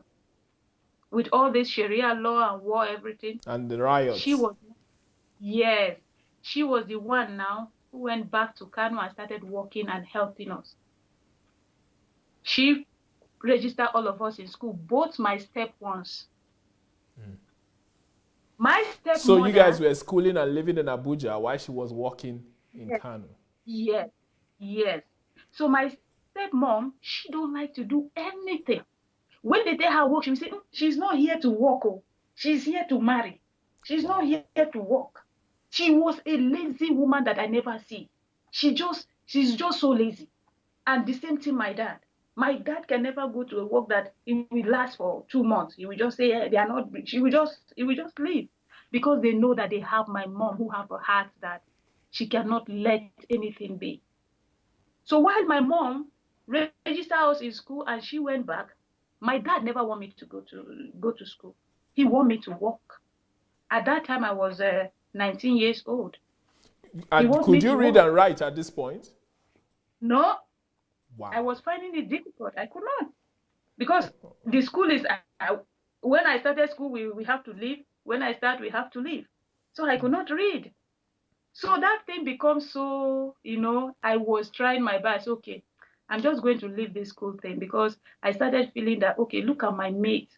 Look at where they are. Look at where they are. Look at where I am. What will I do to stop this school? And my mom said, you are not going to stop it. School you will go. You are not going to stop. So my sister, my elder sister that was here, she was planning that, okay, since things is not going well, she want to help me to leave the country and come here. So she was planning for me. Then my dad was kind of, I have to go to work. A woman came to him and said that she found somebody who need a house help. Then my dad said, hey, that is good. I should go and work that work. And this woman said she will train the person in school. Okay. For me now, I say, this is very good. If I go to this person now, maybe she will train me in a good school now. So I accepted and I leave my school. I went there. The very day I got there, this woman, she's a select church, this white garment church goer. The people So who were feeding you back in the day. Yes. Now you are living with one of them. So when I just arrived there, the first thing she did, she took off my earring. She started taking off it. No, in her house, we don't do this, we don't do that. My God, I just think back. I now remember what my auntie was doing to me. I said, what? For this age now, somebody want to put me again under, telling me don't do. No. I told her, ma, I cannot. I can't walk here. She said, what? I will help you. I said, I cannot. So that very day we went, it was very late. She cannot return me back that very day. So she said, I have to sleep over. I take my bag. Already I'm used to, I don't used to sleep. So I took my bag, I hold it like this and I sit down. I lock the door that day because I was thinking, we know the celeb people. I was thinking the sacrifice and all those things they were doing. So I was thinking, oh, what this woman will do to me. Oh my God. So I lock the door and I sit down. I didn't sleep till daybreak. Wow. I told her, oh yeah. She was thinking that I'm going to change my mind. But I said, I'm not going to change my mind. I want to go back home. So she took me back home the next day. My dad was kind of, what? Why didn't I stay there? I say, I don't want to be a slave anymore. Enough is enough. I don't want to be a slave. I don't care because we were finding it difficult to feed. My dad now started farming a little bit. He started farming. So for me now, already as a hard-working girl, I went back to the apple business now that I was doing with my auntie. Okay. I went back there. I started going to farm and buy cassava. Oh, so you got a farm there as well, and then you started farming? No. I used to go to people farm, and when you need a cassava, you go to people farm and you buy the cassava, you harvest it. If you want a fresh one, you don't want the ones that they're selling in the market. Okay. So I do go to people farm. I will buy the cassava and I will prepare my apple myself. Already I know how we are selling and all those things. So I started it by myself. Then I become my dad now relax. Any gain I got from the apple, I will just buy food. I started feeding the family. So when my mom heard about it, she became very, very, very angry. She came back to Kano and say, no, she cannot be there suffering and her daughter is here also suffering. What are they doing? So the thing become too much. I say, no, I'm going to just, what can I do to even leave this? What can I do to even stop this? Because my mom still came back and said, you have to go back to that school. For me, I said, I'm not going back again. She said, you have to go back. I said, so your mom could read and write. She was educated, right? Or semi-educated? Yes. Okay. At least she finished secondary school, right? My mom, she's not educated. But nobody will believe that she never go to school. So because of that, she wants her children to go to school. Okay. Because of that, she wants her children. She said, no, if I don't go there, they have to go.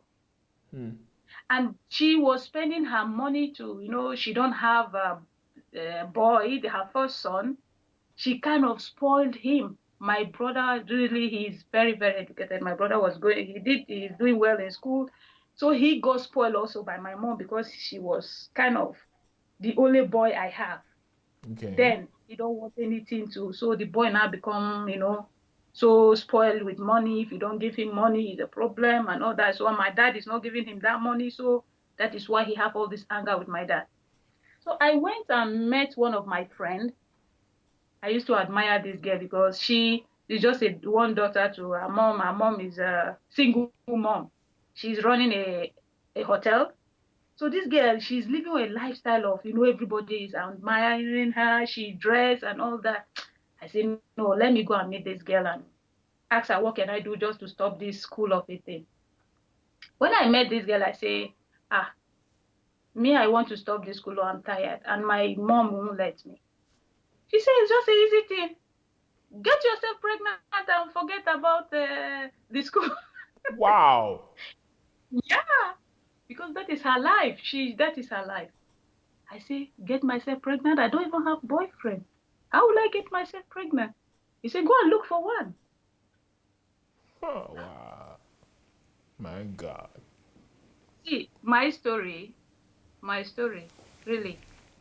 You guys will not just even have time for my story, or because my story is a movie. Tell us as much as you can.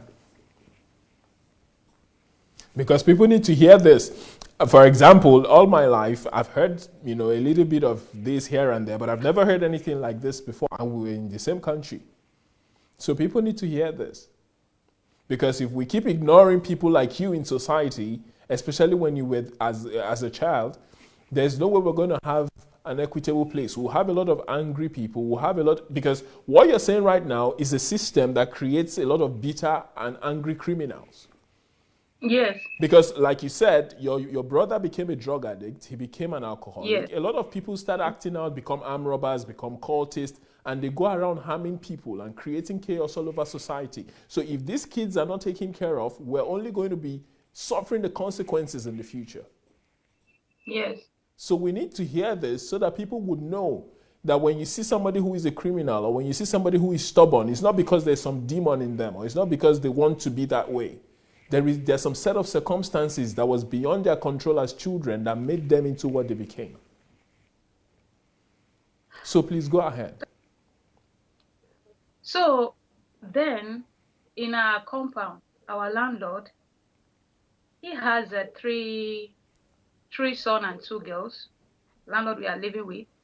So the second son, the 2 sons are drug addicts also. I think it's from them that my brother learned how to smoke and drink. So they were smoking marijuana, right?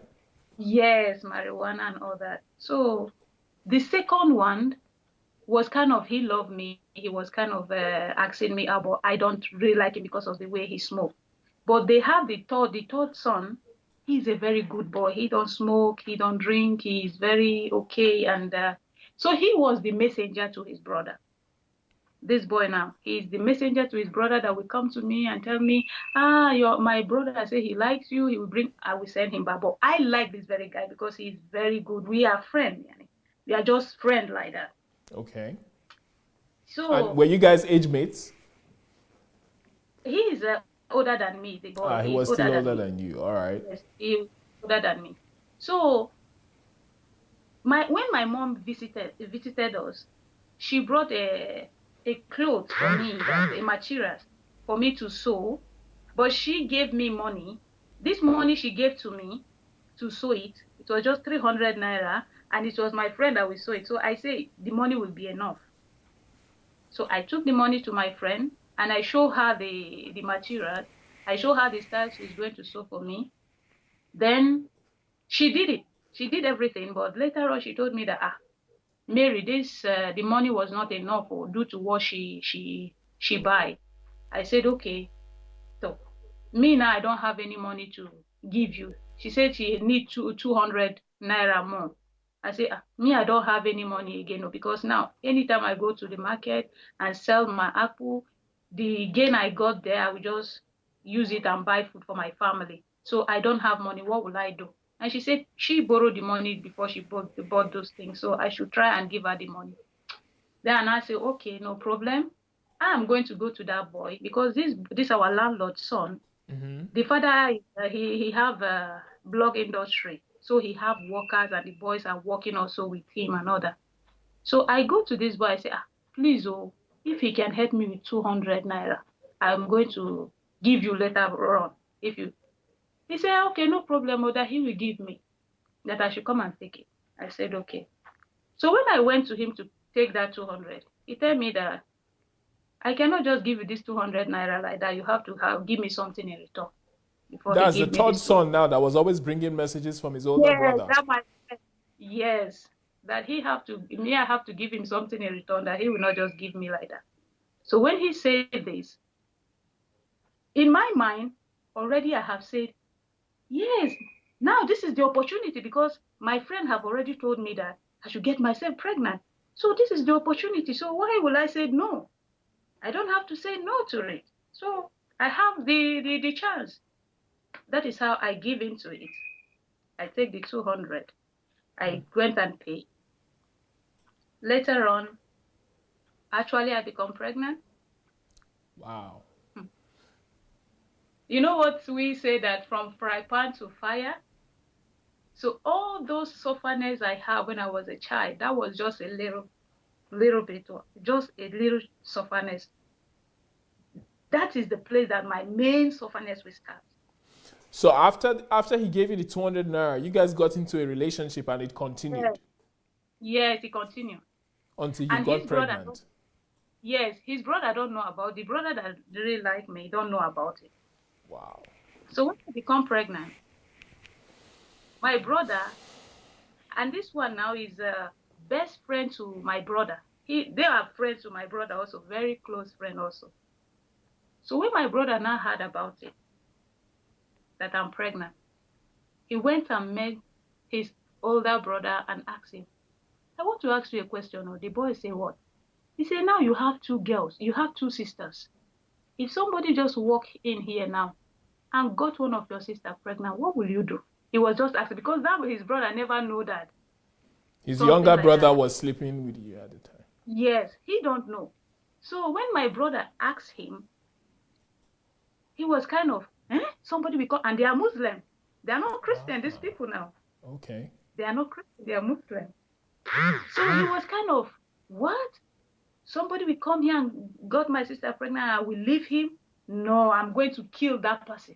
My brother said, okay, no problem. You will kill the person, right? He said, yes. Because he don't know that already I'm pregnant for his brother. He don't know. And my brother was asking this so that he will know what to do to his own brother. So, and he told my brother that he will kill that person. That is war, what I'm telling you. War. And this, I will call her my boyfriend mother, she liked me so much because I was a hard-working girl. So she was, later on, her friends started telling me that, did you know that this woman was even wishing that one of her sons will marry you?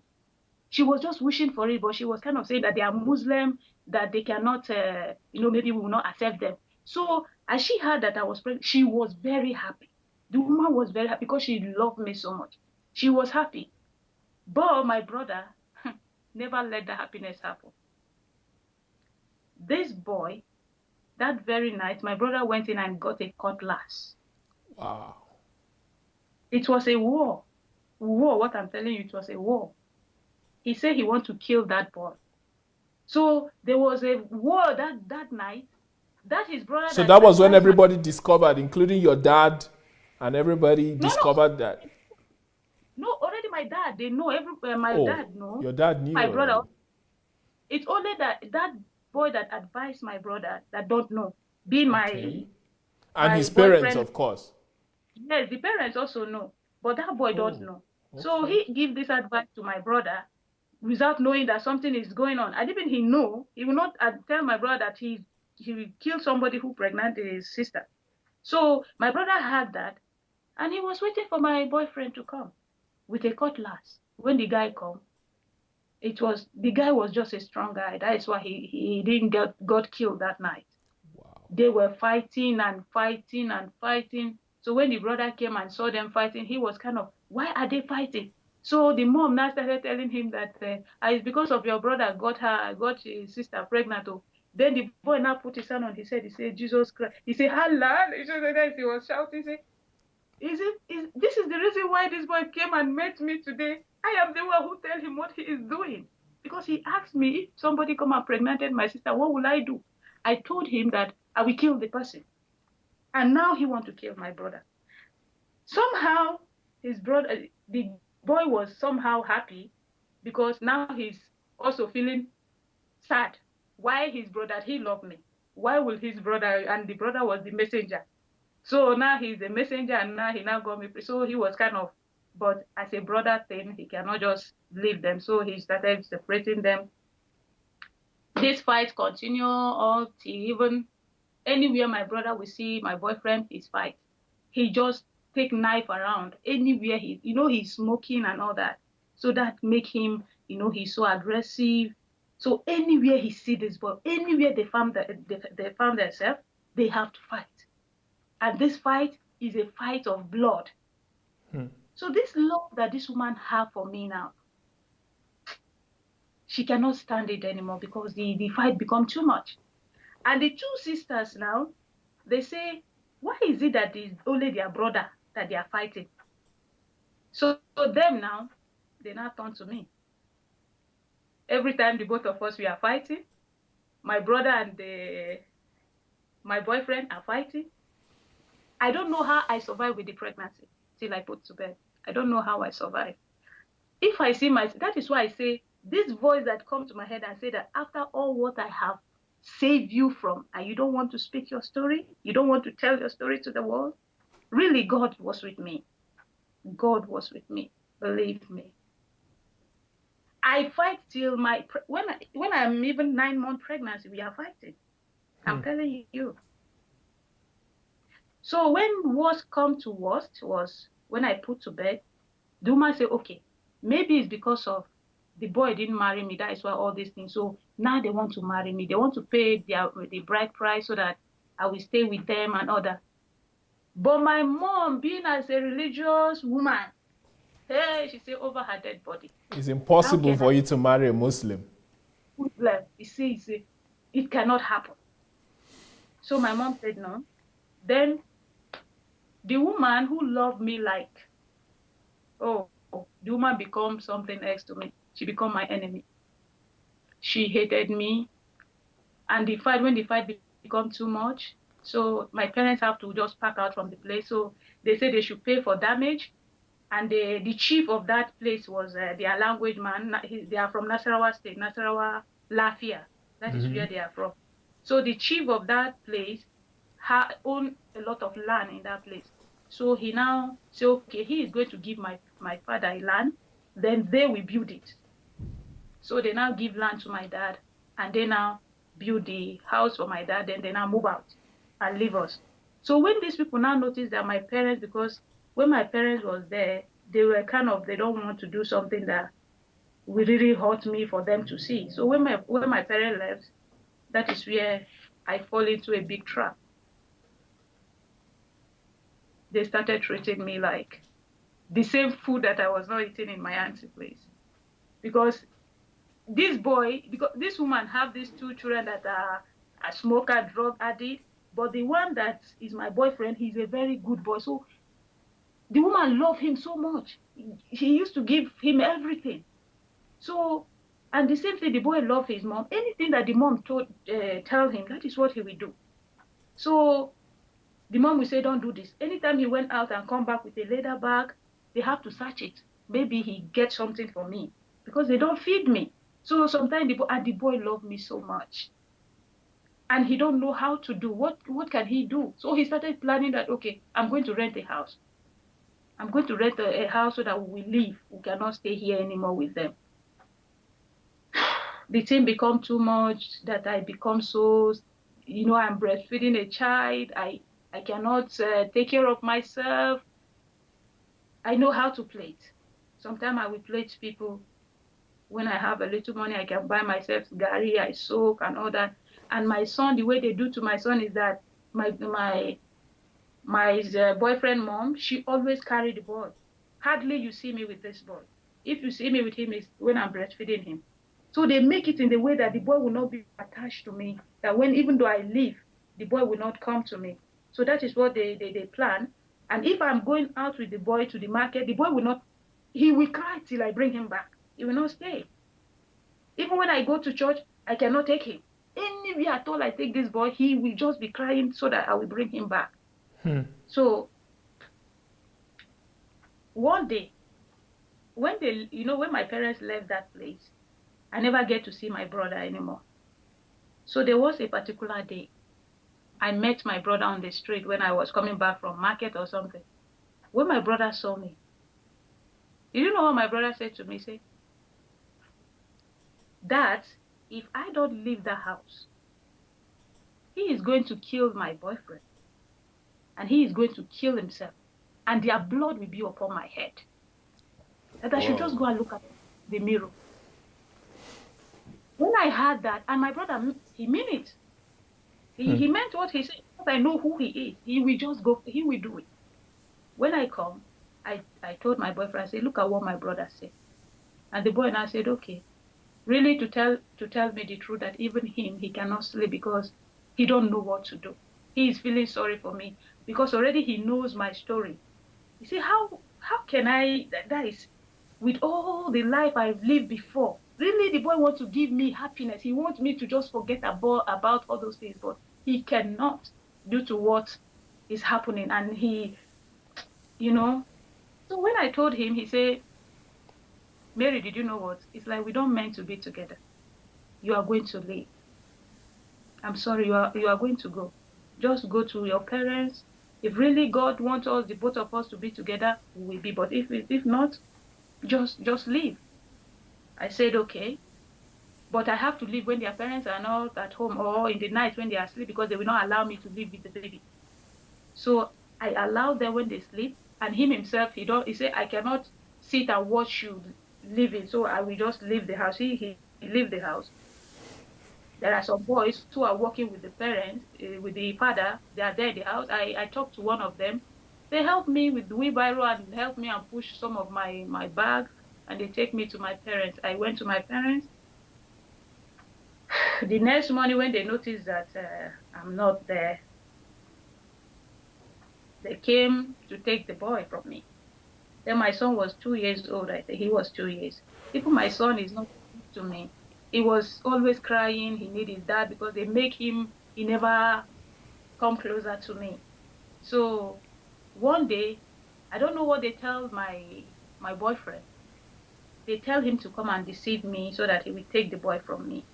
So when he came, that particular day, I was plating a lady.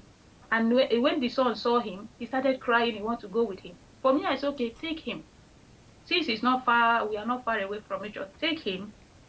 I'm plating some, but when I finish, I will come there and take the boy." He said, "Okay." So I give the boy to him. When I finish, I went there. They don't want to give me the boy again. They say, "Sorry, we cannot give you the boy again. You can go." I went and I brought police. We do for where they don't want to give it to me. I said, "Okay." I now sat back. I say, "Wait, what am I doing to myself?" I started asking myself this. I said, "What am I really doing to myself? Let me just even leave this country. I don't even want to stay again. I will just leave." That is where my mom, she's in Kano. She said, "Come to Kano and work." Then my sister now said, "Okay, before I wanted to try to help you to bring you here, but due to the pregnancy, it didn't work out. But now you are not there, I'm going to help you." So I left in 2003. I went to Kano. I started working in 2004. My sister helped me. I came down here. But when I was here, due to all what I was passing through, I blocked myself. I don't have any feeling to any man again in my life. That is just me. I just live my life that way. I say, there is nothing I will ever do. If not that boy, if not that my boyfriend, I will not have anything to do with any man in my life. So I lived 9 years in this country. I have, a monthly period sickness that I used to have. my own, when it starts, I do see death, heavy pain. I used to see my pain is like a childbirth pain of the thing. So these things disturbed me a lot in this country when I was with my employer. So she do used to take me to the hospital. Did you know that when I came here is when I found love? When I came to this country in that 2004, people were just complaining how these people are, how they are behaving. But this woman was like God sent. The way she loved me. People cannot believe. Yes, she just loved me. And when I came to her though, they don't she have a Nigerian woman who was working with her. So the woman left because she said she have children back home, so she keep complaining. So when she left, this woman said she don't want a married woman anymore. She want a single girl. And then me, I was young. It don't even look like I You have a had a baby. child. Mm-hmm. Yeah, so my uncle now told her that I have a girl, she's single, she's not married. And when I came, I'm hardworking. She was 2 months pregnant then. When she put to bed, the way I'm taking care of the baby, she was kind of, no. You say you are not married, but the way you take care of baby is like, You I have some take care of her. experience. Yes, she would, if she carried the baby will be crying. But when I talk to the baby will keep quiet. So she was kind of, she got confused, but I didn't let her know about it. So when I start having this pain, she do take me to the hospital, they will do scan and they will say there is nothing and all that. The last checkup that they took me to, and this American doctor now told her that, look, this girl, she really needs to get married. My madam, my employer asked her, say, what did you mean? That this girl has locked up herself for so long, and this is what is causing, disturbing her. She really needs to get married. So my employer become very, she don't want to let me go. She was kind of, when I was with her, I do travel every three years to Nigeria. Every 3 years, I go to Nigeria and come back. So she was, hey, she started telling me, don't mind it, this so doctor, don't mind them, don't, because she was afraid that maybe I will take this what the man said serious and I will leave her. So she now started telling me, but wait, Mary, you do go out every Sunday. You don't have boyfriend? I say, boyfriend? I don't have boyfriend. It's okay. Go and get yourself a boyfriend. I will do wedding for you guys. We do wedding and you married. I say, no, ma. My mind, my heart is still with that boy. What happened next was terrible. This my son. One day I called being Salah. This is the Muslim Salah of the thing. I called and I talked to them. I talked to my son. He was telling me because I get him a bicycle. He told me. Then he was, I think, 9 years old. He told me that he is sharing food for people for Salah. We talked about, I think, 1 hour. In the evening, my boyfriend called me and told me that his name is Muhammad. Okay. And I called him Paul. I call him Paul. You refuse to call him the Muslim name, huh? No, I call him Paul. Okay. And my employer's son name also is Paul. So I see my son in that boy, so the way. So he called me back and told me, Mary, that Muhammad is dead. I say, what? My God. No, I tell him I don't, no, I can't get what you are saying. You say what? Somebody I just talked to, he's not sick. What kind of joke is this? He said, Muhammad is dead. I said, no, I don't believe you. I don't know when I fainted before. Then my employer took the phone to check who called. What happened? So when I told her, later on she now know. Because later on she was curious to know why she know, later on she know, I explained everything to her. She now know that I have a son. So she was very happy, and my son is Paul, like her own child. So she used to send something. She used to, be very good with him. So when I tell her, she could not believe. She said, no, call your mom. Call your mom. Let's find out from your mom. Maybe those people are lying. They are just lying. Call your mom. So we called my mom, and my mom was crying. When I hear my mom, my God, that is where I say, no, I can't. Immediately, these people went that very night. They got me ticket. They got me that very night. I leave, but before I could get to Nigeria the next morning, they buried him already. You know, the Muslim something. That's how I found myself from this love series of DSA. Say that love, when love become hate, you know, it's because of this my son. Because why I want to go back to my boyfriend is because of my son. I say I cannot, because I see what I passed through. I say I cannot leave my son and get married to somebody else. I don't know what that person will do to my son when I bring my son to me. Maybe that person will not accept my son. So I cannot. I didn't get, I don't know how to even say I will start loving other person. So because of this, my son was the reason why I want to go back to this boy. So when this boy now died, that is where I now see that I don't really love this boy. I don't really love him. I was just loving him because of my son. What exactly happened to your son? Nothing. They just say he slept and he didn't wake up. Wow. That is it. Don't know what happened, but I do always see him in my dream. I always see him dead in my dream. I always see when he fell in a well. So he asked me, what kind of dream is this? That was before he died? Yes, before he died. Almost 3 times I saw him in my dream dead. Almost 3 times I saw him. He fell in the inside the well. I was kind of trying to pull him out, and he got hit by a car. And is that the same week that the same month that he will die, that I used to have this dream? And the very day he will die, I spoke to him. So I was kind of, I say, God. So I say, maybe really this boy was saying that we were not meant to be together. Now God has shown me that really you don't really have to be with this guy. So he have taken away something that. So that is where I say, okay, no more marriage. Let me just be like that. I don't want to think about anything again. Let me just be. He died in 2010. He died.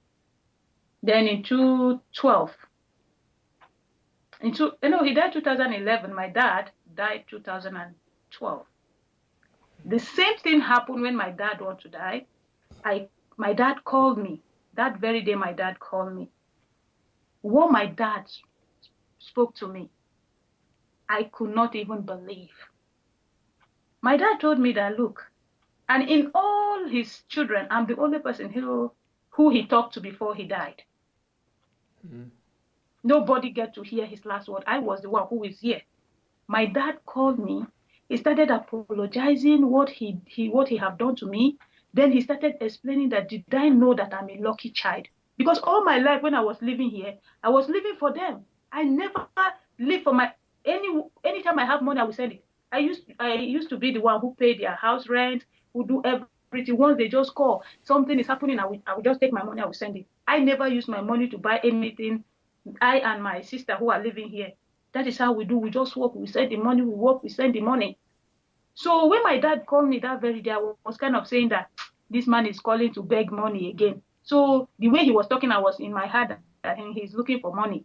So he was kind of explaining, telling me that, did I know that I'm a lucky child? I told him, what did you mean that I'm a lucky child? That he don't really want to say this because for long he could have told me, but he don't want to tell me because of he don't want me to be started seeing myself as with my siblings to start saying that my dad say I'm a lucky child and make them feel jealous. So he don't want to say, but today he want to tell me. He said, before I was born, that he lived a life that he don't have job. They were suffering. He don't know how my mom survived with my pregnancy. That my mom was just hardly pap. You know pap now. That pap was the thing that she always drink when she had me. So they suffered a lot. My mom suffered a lot to the extent that he was afraid that my mom would die in my pregnancy. because she don't have the strength to. So the very day I was born is when he have this job that they transfer him to Kano. He said the very day I was born, that day, somebody just came to greet me, to see me. That very day they give him this job, and I have saved him in so many things that there is some time that the armed robbers came to our house to steal. I was just a baby then. I woke them up. That I was kind of, there is some things I used to do when I was a child. So all those things, my dad was just explaining to me that all this while that he's down, and look, upon all the sufferness I suffered, he makes me go through, but I'm still caring for them. I'm still that, please, I should not stop this I should not just stop. I should keep on the good work that I'm doing. I should not allow anybody to bring me down. He was just saying as if he know that he's going to die the next day. As if he know. So when he said all this, and then he now started telling me, love your brothers, love your sisters, don't hate them, don't do this, don't just be good with them. Because I was kind of, what this man is saying. He's saying all these things for money. And the next day, my sisters call me, they say, that dad just slumped now, and they took him to the hospital. He's gone. I said, okay. That is the reason why he called me and he's telling me all these things. But he didn't know that was going to happen to him. He didn't know. He was just saying this. He didn't know. And my dad was a person, since he got married to my stepmom, he stopped going to church. He just stopped going to church.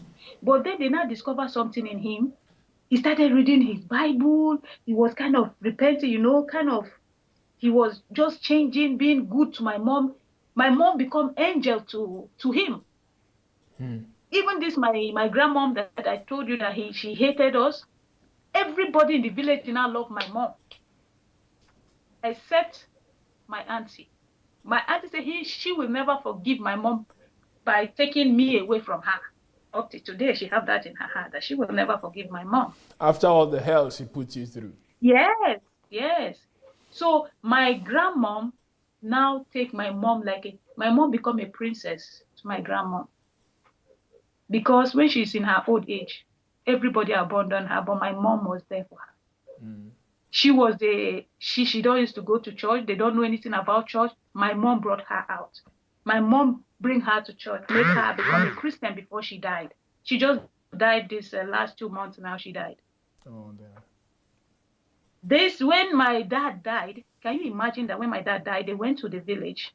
When they are in the burial, they do demand things from the wives. The wives have to do something. When they asked my stepmom to bring something, my stepmom said, my dad never married her, that they were just friends. So she don't have anything to give. That is where they know that really this woman, she's not. Yeah. That is what she said. So now everybody now turned their attention to my mom. They started loving my mom. They know that they did bad things to her. So I give up my life. I say, I don't want to marry again. And so this is my husband now. Please, I say my story is logo. I don't know. Take us, after you lost your dad, right? Yes. Did you stay back in Nigeria or you went back to Lebanon? No. When my dad died, I was here. I didn't go to Nigeria because, I traveled for my son. Yeah, I traveled for my son. So I don't have, I came back, I could not travel back again. So then this, my husband now, he's a man that know me when I was a child, when my mom took me from my auntie in Kano. So my mom was the one who brought him to church. And my mom, she always do evangelism. I tell you, my mom, she's a church woman. She do evangelism and all that. So that is how she brought this man to church. So this man now adopts my mom as his godmother. Okay.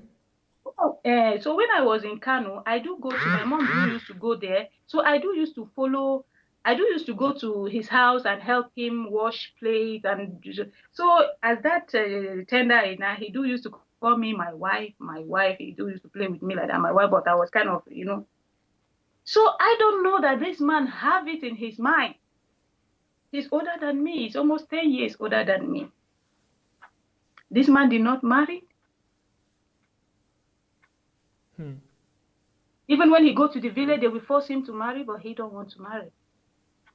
Then we will leave Abuja. We left Kano, we went to Abuja. So he even go to Abuja, he was looking for us. He looked for us several times, he didn't see us. So I was here. I and his sister, his cousin sister, are friends here in Lebanon. Okay. Yes, his cousin sister used to tell me, hi, I have my uncle that want to get married, but no, he don't want to marry. And if he really want to marry, you are such a good girl. I will give you to him. Not knowing that him, the uncle himself, is looking for me. She don't know. That is why he's getting married. Yes. All the way in Lebanon. Yeah. So she was telling me all this. I was kind of, I don't give in to what she was saying. So when she traveled back home, I gave her my picture to send to my mom. So when she went there, she dropped in my husband's house. So she told my husband, somebody send me an errand, but I don't know the place since you are, because my husband now is living now in Abuja. So he said, if you can take me there, yes. They give me address, we call the people and all that. He said, okay. He don't know that it's the people that he has been looking for all this while. Wow. You know. So my friend, I took him there and he saw my mom. He said, what? He started screaming. They were just kind of, I have been looking for you. He started asking about me. What about his wife, Mary? Then my friend now had, he said, what? What did you call? He said, Mary is the one that sent me here. Said, oh my God. Mary was the one who sent me. He now said, what? Is it me?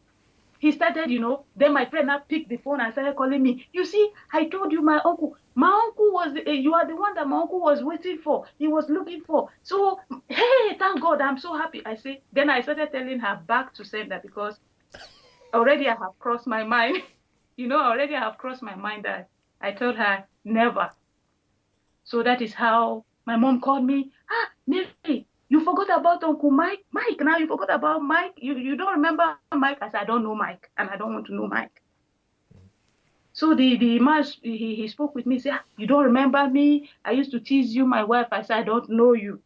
Because already my mind has made up. I don't want any cage anymore. So he said, okay, I'm going to send you my picture so that you will see me to remember me. He sent his picture. I look at it. I still don't want him. So I crossed my mind, but he do call me on phone, and you know how we talk, and I say, no, I don't really want this man. So one day, I was sleeping. I was not even, I just sit. It's like I'm just imagining things or something. My dad that have already died. I saw my dad. What my dad said to me was, my daughter, you will be looking for this dollar till you die. And your name will just disappear on this earth. There is somebody who wants to marry you, but you don't want to marry that person. If you don't marry that person, then forget about your life. My dad didn't know him. He don't even know that he was alive when this guy, because my mom was kind of keeping it secret so that my dad would not know about him, because my husband became so good to them.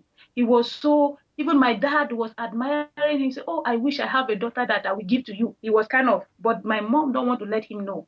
Because if he know now, maybe he will start demanding things from the man and all that. So my mom don't even let him know that the guy is even, he want to marry me or something. So he don't know till he died. So now I'm surprised how he died, and now he's telling me that somebody want to marry me and I don't want. So that thing hits me. So I say, no. What am I hearing? That is where I started being serious with this man. We talk on phone. Then I told my employer, I said, look, it's like I find myself a husband. I'm ready to go back home to get married and all that. She said, wow, Mary, I'm so happy for you. Now, really, you are a good woman. You really need to be you need to start a life. So I'm not going to keep you here anymore. So what she used to do, she used to call my husband. She tell him, look, if you disturb this girl, I'm going to come down in that country and I will deal with you personally. Because this girl, Wow. because sometimes when my husband called me, when he hear any noise, he will say, who is talking there? Who is on the background? Who is talking? Who are you talking to? He will be, so I will be screaming. So when my employer heard that, she will say, why all the time when you talk on phone, you are screaming? I say, it's my husband to be, all the time he's suspecting, he say somebody is, so she will collect the phone and started talking to her. You don't know the girl you want to get married to. If you try anything with her, I am going to come there in Nigeria and deal with you myself. So the woman was kind of happy for me, and they got me a wedding gown. They said, okay, go, we will release you. Really, you are a good woman. So when I got there, when I see everything, I say, Kai, my husband was kind of a jealous man, so jealous. He What year liked to, was this now? this was 2013, Okay. 2013. This was 2013 when I left. I went back. So you didn't even do So any courtship whatsoever except over the phone. You just went to get married. yes, I went to them. No, later on when I go there, we take time. So when I started seeing his lifestyle, how he's so this is what I've been waiting for long. Thank God that nobody have taken her away from me, that kind of thing. So he was so protective. He want me to always be by his side and all that. So that become too much for me. I say, how can I take this man? Yani, I cannot. If he's doing it to me like this, when I got married to him, he will not even allow me to leave the room or something. So I was kind of thinking that. But I still have my dad dream in my head. I was kind of, no, if I don't marry this man, maybe something will happen. Or I was just thinking and all that. That is why I just give up. I got married to him. Really, I was very happy when I got married to him. Okay. I said, God, because something that God have for you, no matter how long it will take, it will still be yours. So I was with him. He don't even have anything. He was just living in one room. People were kind of telling me that, wait, you are coming from abroad and living with somebody like this? I say, yes, no problem. But later on, a month later, because he's in contract work and all that, and everything just started like magic. We were He just got some blessed. contracts and started working. Yeah, started working. We were blessed. He got a car. We rented a house and all that. Then I started, before this story of I called last time, I was talking about my restaurant. He opened a restaurant. I started a restaurant, but that is the place that I become a church woman. I Okay. become a church. And what made me to go to church actually was my neighbor, my landlady, where I was staying before we moved out to somewhere else. This woman was always hearing about me, how my husband do talk about me. So she was kind of happy that, okay, if I come, that we will be friends. But me already, I have this Lebanese life already. I don't go out. I'm already used to it. So I do stay in my room. I don't come out. So this one was expecting that when I come, we'll be together, we'll be chatting together and all that. But I'm not doing it.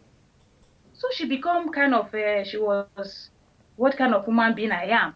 I'm just, is it because I'm living a life, She because I couldn't come out from... understand you. Yes, she couldn't understand me. And me already, I noticed that she's a kind of woman that she's giving a bad advice to women who come to her. So I do used to listen to that. So I say, no, this woman, she's not good for me. I don't want something with... So she just creates that enemy. She started quarreling with me, started problem with me all the time. So before we leave, so she joined this group, the Catholic Women Organization in the church. That is what makes me to join, to become active in church.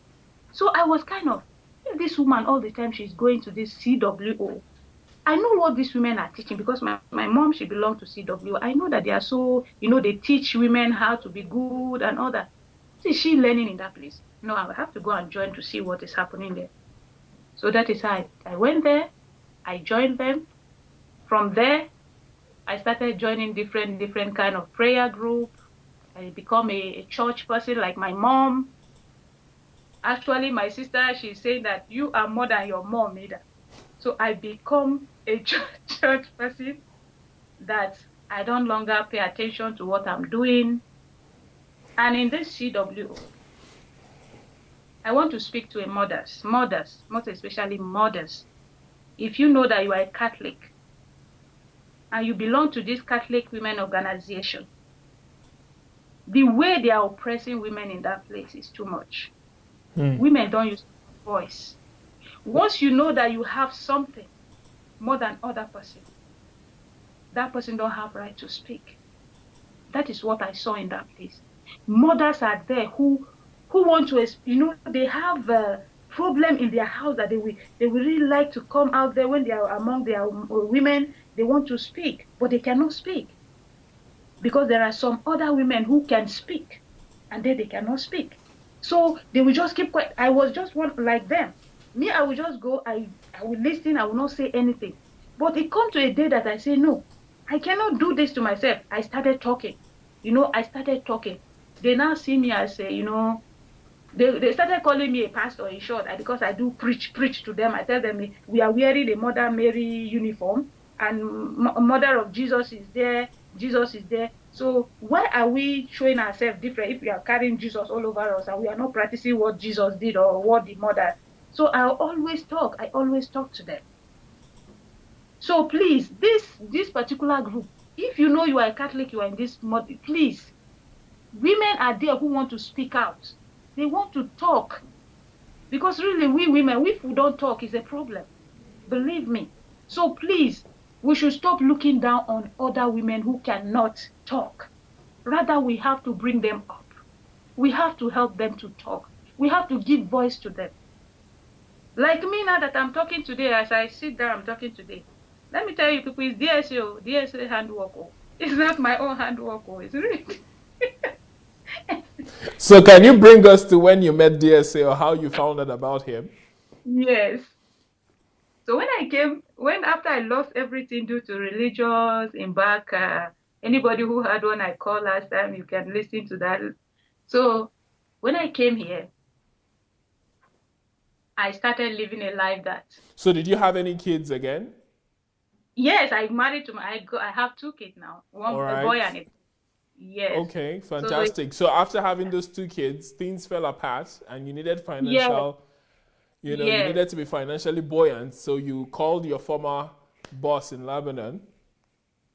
Yes, I called them and they said, okay, no problem. They are going to help me. But for now, they told me that for now, they have somebody working with them, but they have their uncle who needs me. I said, okay. So they brought me. I'm with them and they are very good people. The woman, she's American. I don't even have to even say that they are good. If really they are not, I will not be sitting here. I will not be sitting here all these hours that I've seen. They are very good people. God now always put me in a good home where I found happiness, where I found rest. So when I come here now, I now tell myself that I don't want to, I want to live a holy life. Holy life in that I will not be putting earring, I will not be putting attachment because I joined this charismatics that they preach and all this kind of stuff. So I started keeping myself. I will go to church. To the extent that I went to the Reverend Father. My God. I went to the Reverend Father. I told the Reverend Father, I said, why is he allowing these girls? Because we Philippines, the foreigners we have the foreigner church in the Catholic. So this Reverend Father, I think, is from, I don't know which part of country he's coming from, but he's not a Lebanese man. So I went to him. I say, sir, please, why did you allow these girls putting trousers to church and keeping themselves out and all this? Because so to you, that was worldliness, huh? Yes, for me, yes. So I was saying this. Then the man said, even he used to go down to give the choir, give them communion. So I even told him, why did you have to go down and give them communion? Why can't they come to take communion? It's not good like that. I was kind of, for me now, this is the right thing that he's supposed to do. So he said, is it It's wrong. He just said me it's wrong. I said, yes, well, in my place, we don't do like this. He said, okay. He's an old man. He didn't even really pay attention to me. So really, when I'm going to church, I am not really there in the church. My eyes are fixed on those people, what they wear. And this is what is happened to everybody who is saying that I don't want to put earring, I don't want to do this, I want to keep my brother, my sisters, whoever you may be, that is destroying you. That thing is destroying you because you are getting destroyed inside you. They are judging all those people that they think are doing the wrong thing. Yes, you are judging all those people. I remember when I used to go to church with my first employer, I do go with her to their own church. When I see how the Lebanese dressed to the church, I commit sin every day because I do insult them. I say, why can't they be dressing like this? Why are they keeping their body outside? And the same thing, when I came back here, I started. Till I came to meet DSA. And how did I get to meet DSA? It was through my dream that I explained last time. I will not go into it again. Through my dreams. And in this dream, I was kind of trying to look for who will help me. So I started, I'm not a pastor somebody, and I don't listen to pastors. But that day, I started searching for pastors. I listened to this Black American woman they call Juanina. What is that her name? Juanina? Juanita Bynum. Yes.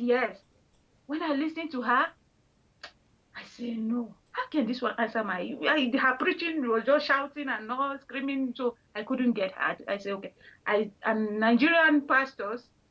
I am not in friend with them, so I really don't go to their side at all because I'm a kind of when you talk about Catholic, you are my enemy. That is how I am.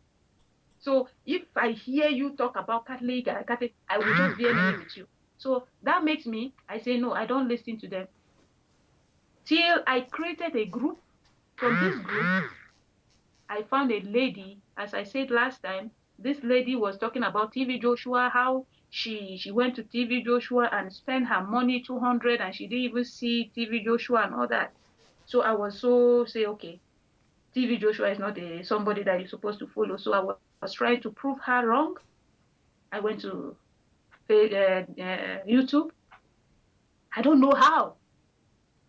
Really, truly speaking, God just want me to be DSA. He just want DSA to be the final solution, really. So I just on my YouTube and I saw DSA video. So I just pressed the title, just make me to press it. So when I press it, when I heard the woman, she was just talking, I say no, I just forwarded directly to the girl that listen to this. While me myself, I haven't even listened to it yet, but I just said it to her, just say whatever she says. So I started listening. So when I'm listening, and I say, wait, this man, is he Nigerian or how? How did he have this boldness to listen to such a word from this woman? I say, okay, let me take. Then, when you watch on YouTube, you see that video keep pumping out. So that is how they'll keep recommending it to you. Yes. So I don't know that I have to go to videos and all that. So anyone that just come in, I will just be watching. And then I'm already living in fear due to all the dreams I'm having. But I started watching in this video. I started seeing myself. I'm just relieving. It's like, somebody is just taking out something from me. I say, wow. From there, I can now listen to anybody. I started listening how where you can go to his YouTube page and you will get all his messages and all that. So when I went to his video, I saw everything. I put my hand on my head. I said, "From where will I start? Where will I start from?" There were thousands of videos, so you got confused. I said, where will I start from? Which one? I was just so in love with all the names there. I was just so in love with them. I said, God. So I keep watching anyone I can. Then I don't used to follow series, but I said I will just watch here. So I pick up my phone, I call my friends, I say, wow, you can, when you watch DSA, when you are a person of truth, you feel so excited that you want the whole world to listen to him at the same time, and to start asking them questions. How did you see, how did you feel that? Because you know what you are feeling. So I started calling my friends. I say, wow, you don't know what I found on Facebook. I started on YouTube. I started sharing the messages to them. Anytime I talk in DSA, Sunday Adelaja, I always talk about. I started even calling my husband. You don't know who I met now on YouTube. Say, who is this man? No day I will talk to my husband, I will not mention Sunday Adelaja. To the extent that he asked me, is he living in Lebanon? I said no. He's not living in Lebanon. Because the Sunday of 18, I don't understand though. So I got so excited that I said, no, my husband have to see this. So they started talking about the books. The books, I said, no, I'm going to get the books. I will get the books for my husband. I ordered 15. I know that if I tell my husband, he will say no. He will tell me, no, don't waste the money on, because we African, we are lazy in reading books. So he said, no, he will say no. So I didn't even let him know. So I order and everything. So when he wants to get it, then I tell him that, look, you have to, I said a book and order. He said, hey, they are scams. They are not going to bring the books. Nigeria, they are scams. I said, just go there and check. They say the book is there. Just go. So when he went there, he got the book and he saw the book. He said, that is where he said, okay, now I can see. But he is in problem with me. Any day I call, I ask him, which one are you reading? And what is he saying? What he said, I'm reading. I say, no, you are not reading it, because if you are reading it, you will become like me. You are not reading. Any day I call you, you don't tell me anything.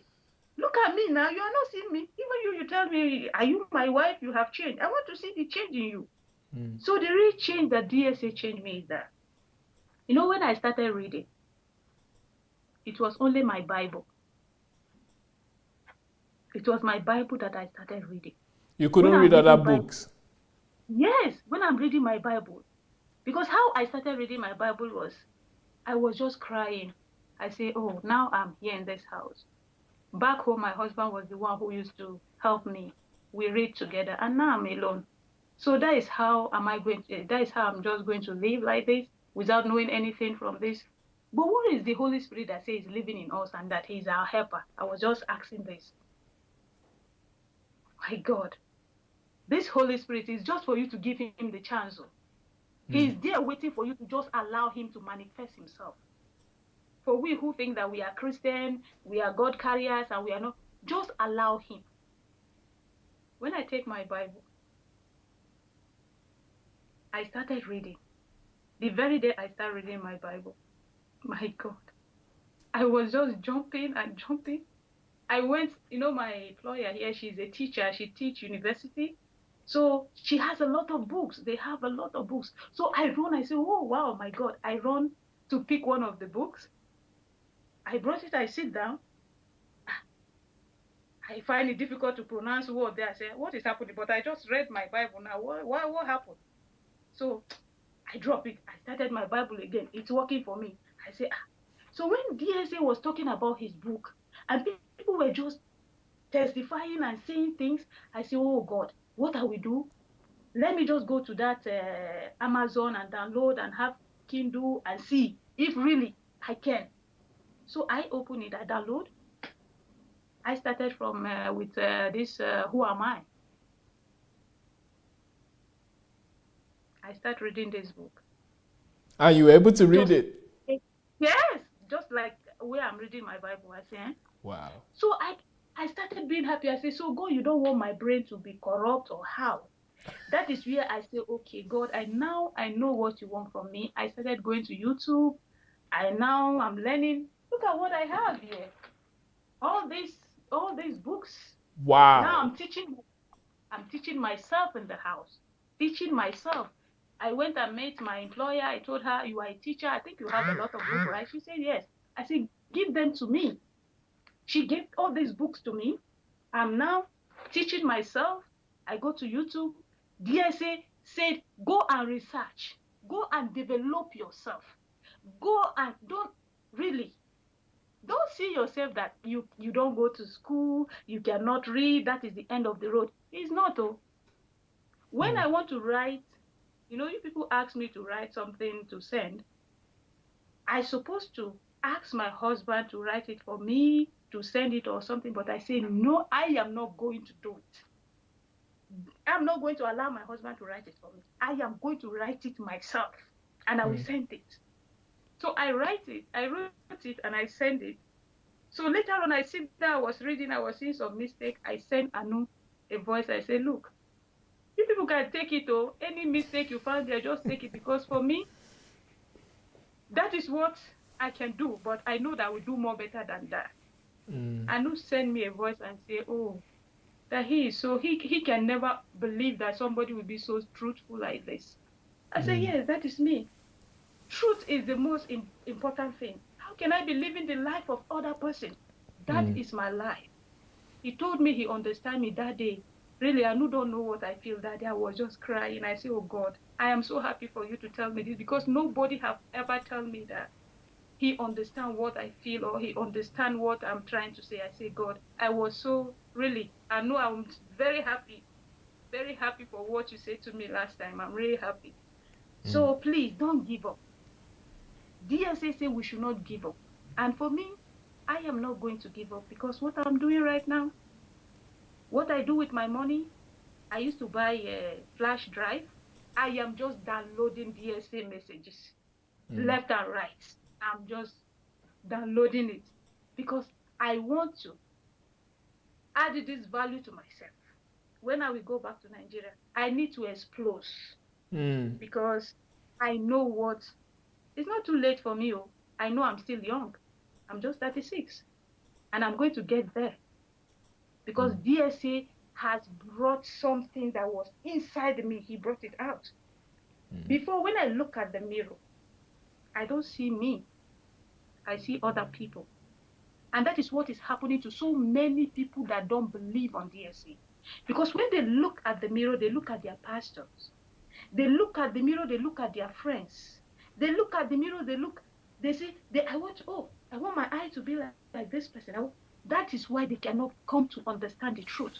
Once you look at the mirror and see yourself, you can do anything you want to do in life. This is what DSA has made me to believe and to understand that yes, I can make it. And if I can make it, you who are out there, who think that you are illiterate, who think that you cannot speak, who think that you are so timid, if it were before, when I'm sitting here, you will see me, I will be shivering like a chicken that is inside a hot water or something. But look at me. For those who say DSA is fake, for me, I don't care whether he's fake or whether he's not fake. I know what I'm gaining from my DSA. If you like, what I do tell myself is that when I die today, I go to heaven. God is not going to ask me, did you love DSA? He's not going to ask me whether I love DSA or not. Did you love the truth that he's teaching? That is what God is going to ask me. And for those of you who are out there, who are running after these GOs, pastors, you don't want people to talk about your pastors.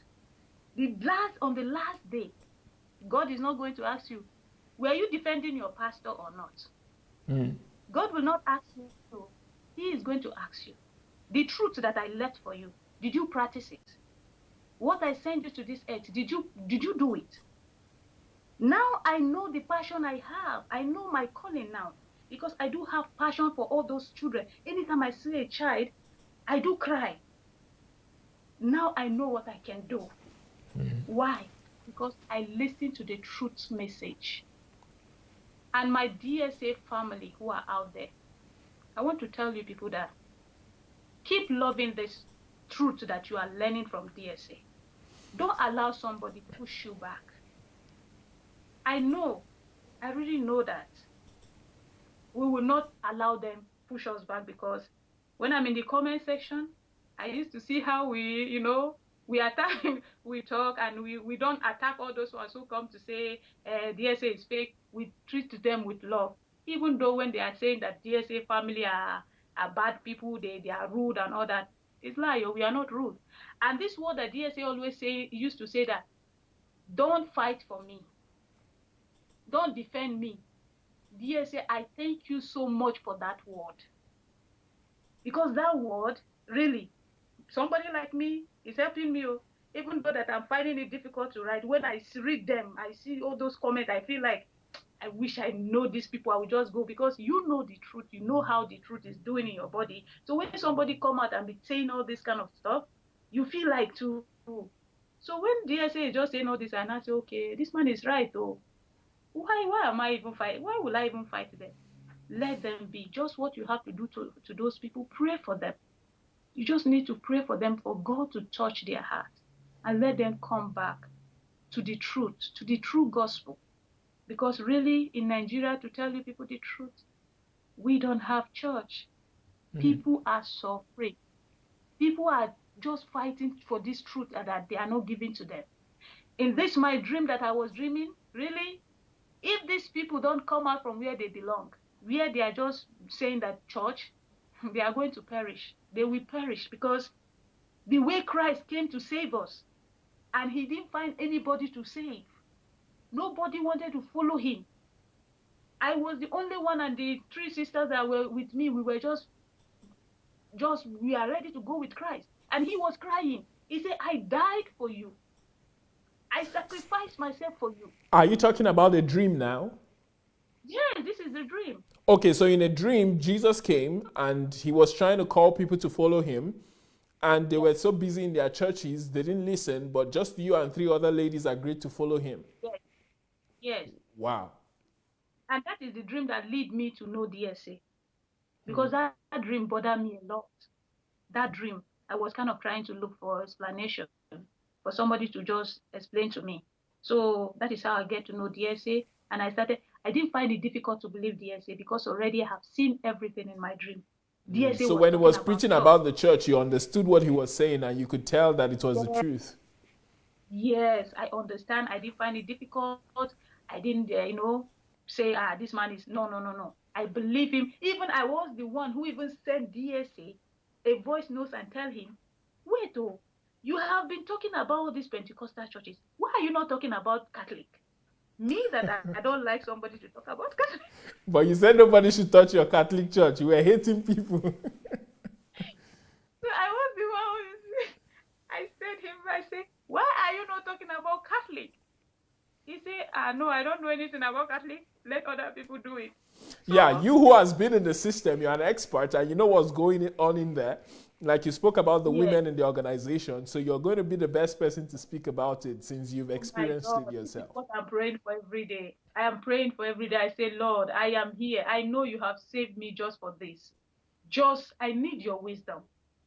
I know you don't corrupt my brain with all other books and all that, but now you let me start with the Bible.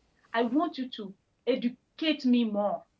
Just give me more what I need, so that when I will go back home, even I don't take money with me, at least I take your word and I take your knowledge, what to do, how to say. Really, people are suffering. People are really suffering in those churches. So many people want to speak out. Look at me now. Where am I speaking now? This word supposed to be in my church. My church people who are supposed to listen to this word that I'm just saying now, so that they will help others. But they don't have my time. I'm just going there Sunday mass, and that is all. So this is church. DSA has given voice to the voiceless. Why people don't want to understand? Why people don't want to just say, okay, what is this man doing? Why is he doing all these things? You cannot speak in your church. Your church cannot even give you a platform to just express yourself. But look at DSA. He don't take cover from you. He don't take tithe. He don't ask you for anything. But he give you. Now, did you know how many, with what I speak now, maybe a lot of children are going to be set free. A lot of mothers are going to sit up. Many people have stories to tell, but where can they have the platform to talk? Here, DSA give it to us. Please and please, hate DSA. Call him Antichrist. Call him whatever you want to call him. But please, what he is speaking, Open your eyes, open your mind, and just listen to him. Read your scripture. All what he's saying is there inside the scripture. He's not just saying it from his head. When I listen to DSA speaking, I just see Christ in him. That is what I see. I don't see DSA when I listen. I see Christ in him. And ever since then, there are some things that I used to do, but now I cannot get myself to do it. Yesterday, my husband called me. We were talking on phone. So he was kind of asking me, what are you doing? I was trying to lie to him because I was just watching, because anytime he calls DSA program. So I was watching program. So I don't want to let him know. I just want to tell him another thing. But I cannot get myself to lie to him that I'm doing. I tell him I'm watching program. That is what holiness means. Because if you try to allow somebody to tell you what to do as holiness, my brothers, my sisters, you cannot make it.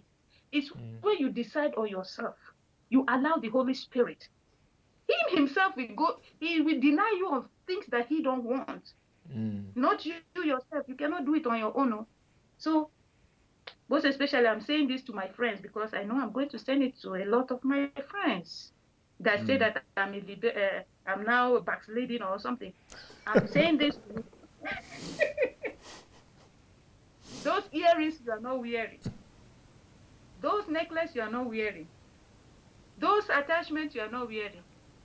God is not looking after all those things. It's your heart. Because those things, if you think about those things are making you to even commit more sin, because since you are not wearing it, once you see somebody that is wearing it, you judge that person. You criticize that person. You condemn them in your heart. And you begin to think they are candidates for hell already. Yes. So please, let that thing go. Live your life for Christ. And Christ will teach you the way that you're supposed to live to please him. Don't just let man to just cage you in the name of you want to be holy, to live holy life. Please, wake up. My Nigerians, these are for you, Africans. Because Europeans, they don't care. Wake up. The same practice of church practice that they are practicing in Nigeria, the same thing they are doing it here. In this country, if you see the way, oh my God. So they just exported it from Nigeria to Lebanon.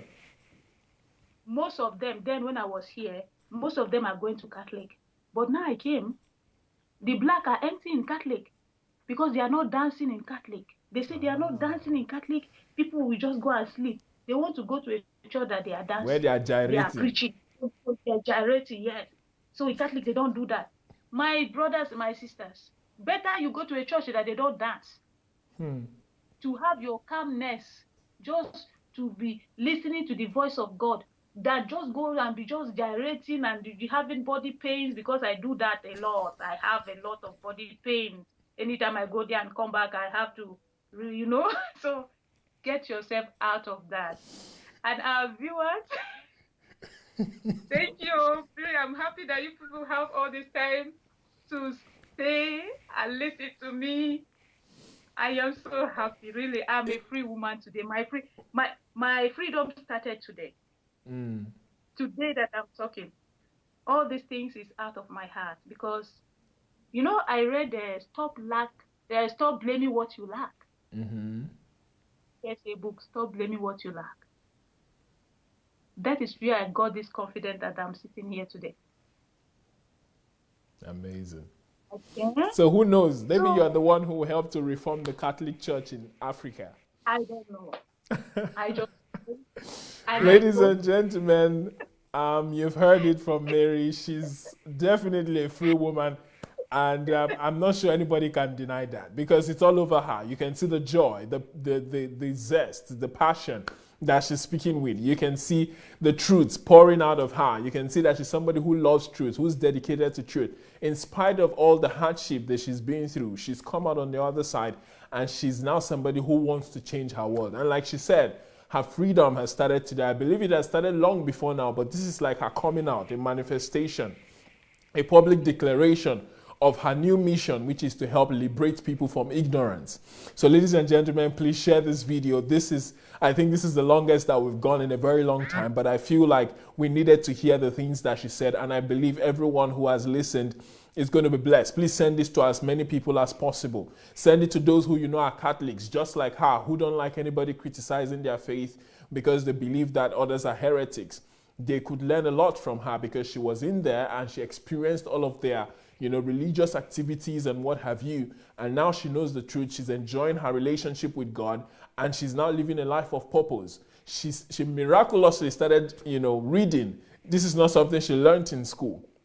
She was only able to read the Bible, but now she can read DSA's books, and those are the only things that she consumes all day. She has even begun to educate herself, and she's saying, look, it is not too late to start learning. It is not too late to add value to yourself. It's not too late to add, knowledge to yourself so that you can go to your promised land. And like the word she used was explode. She said she wants to go to Nigeria and explode and help people.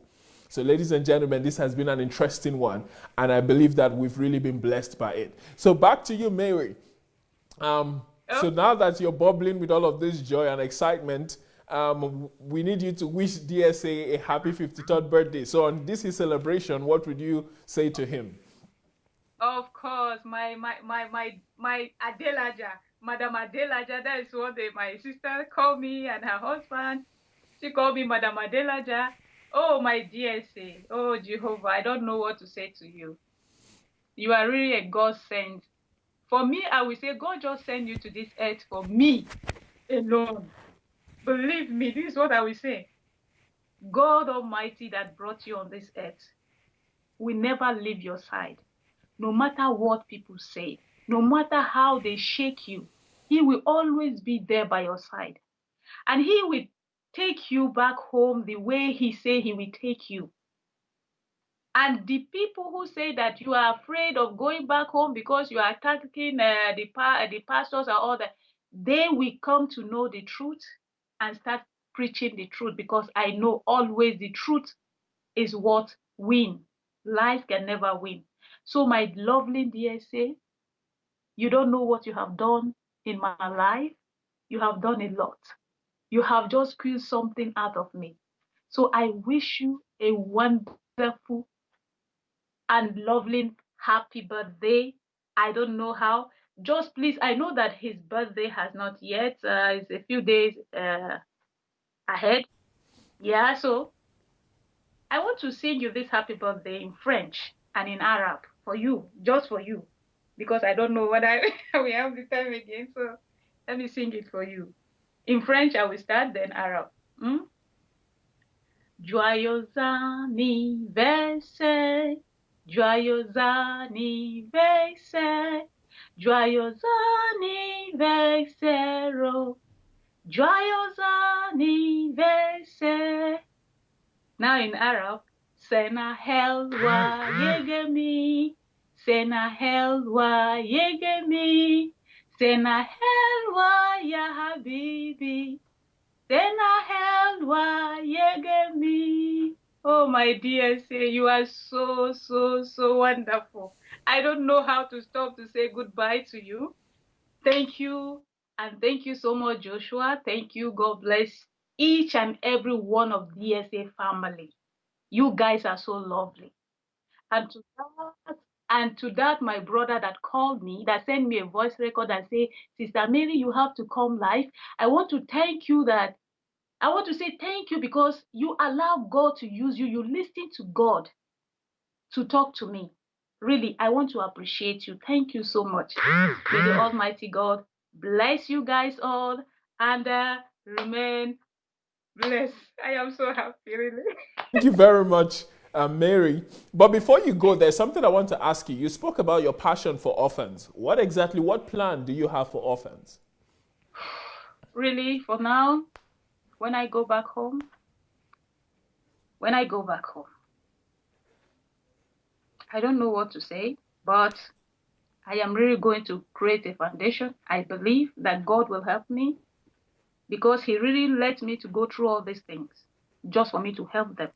Not only orphans, not only orphans are suffering, no. there is a lot of kids who are suffering that they are not orphans. So I am really going to do something about it. I just want God to just educate me. Let me just have the thing that I will use, Yeah. You With understand the you guys, I know knowledge. I'm going to make it. With you, so Definitely. I'm going. Definitely, definitely. We're there to help to hold your hand and do whatever is necessary. Well, like you said, we're a family. So I believe that what God has begun in you, He's going to bring to perfect completion. You're already on the right Amen. path, and I don't doubt it that you would be able to accomplish everything that you've set your mind to. There is something that I heard from somebody today. He's one of the best athletes in the world, a Navy SEAL. He said, when you're driven, any obstacle in front of you gets destroyed. So I don't Yes. believe that you'll be stopped by any limitation at this point, because I can see that passion, that drive, that joy in you. And I believe that you're definitely going to make a difference, and we are here to help you in any way that you need help. So thank you very much for coming, Mary. You've been such a fantastic and unique guest. We've enjoyed your Thank, story. We celebrate your thank victory. We you. celebrate how far you've come. And we just want to say, thank you very much for all that you've done and for sharing and being so open with us. And we Yes. believe that we'll be hearing from you again very soon, because I believe Thank that there are more victories to come. So God bless you. Our greetings to your people over there in Lebanon. Tell them that all the way from Ukraine, we say God bless them and we love them. Bye for now. you. Amen. Okay. Thank you. Thank you. Remain blessed. Ladies and gentlemen, that was Mary O'Day, all the way from Beirut, Lebanon, telling us about her story. This has been a very long one, but I believe that it has been enriching. Every single moment has been educative, has been insightful, has been eye-opening. And I'm not the same, because suddenly a new part of my consciousness has been awoken to a set of people who I didn't really care about before. Of course, I used to hear about how kids get maltreated in homes and things like that. But I think the Nigerian government needs to pass a legislation, and we need to create our own child protective services. In Nigeria and in Africa right now, most countries don't have child protective services, and that is why kids are being abused by people who are supposed to be members of their family. Some people are house boys or house girls, and they get thoroughly abused. They are just enslaved. Like you heard what she said. She was basically a slave. She was not well fed. She had no shoes. She had no clothes. She had no underwear. She was being treated like an animal. Ladies and gentlemen, we have to push for change. I believe that Nigeria needs a child protective services unit that would help to protect children from such abuse. And that is something that I'm going to add to the things that I'm going to be talking about in the future, because if we don't push for these changes, it will not come. Women and girls and kids are getting abused all over the nation, and nobody seems to care. Everybody just walks about and goes about their business. But that has been brought to my attention, and I believe that a lot of you who have been living in your comfortable bubbles and everybody just facing their struggles, but today I believe that something has woken up on the inside of you as well. There's a new level of consciousness to the suffering that this unique group of people are going through in Nigeria. Thank God that God brought Mary out, and she's such a miraculous person, because a lot of people who go through what she goes through, they don't make it out. A lot of them, her own brother, unfortunately, she doesn't even know where he is. She doesn't know if he's alive or dead. He went into drugs and alcohol. And you can imagine how many ladies, how many guys are having the same challenge. So today has been such an interesting day, and I love everything that she said, and I believe that you out there loved it as well. So this is the end of the 25. DSA's 53rd birthday celebration is such a unique one. And I'm just going to go through a few announcements before we go. If you want to listen to the topics that she talked about on thinking, on who you are, on money, on truth, please go to DSA's YouTube channel, Dr. Sunday Adelaja on YouTube, and you'll be able to have access to all of the series. She didn't know how to get the series, and she was just watching it by recommendation on YouTube. But thank God that she later found the archives, and she was able to enjoy the full array of topics that she could get. That is one way to go. You can go on DSA's Facebook page as well, Dr. Sunday Adelaja, and you see all of the things that he has taught on, although it's a little bit more difficult on Facebook, but you can still go to the playlist or to the video section and you see all the videos over there. You can share them because people need to hear this truth.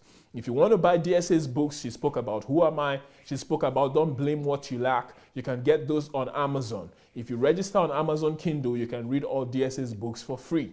If you're in Africa and you're in especially West Africa, you can go to bambooks.io and you have all of DSA's books there. Once you subscribe to their services, you can read all DSA's books for free once you subscribe. It's similar to Amazon Kindle. You can also go to dsabooksplanet.com, and over there you have access to buying DSA's books. You can order for it, and the hard copies will be delivered to you wherever you are.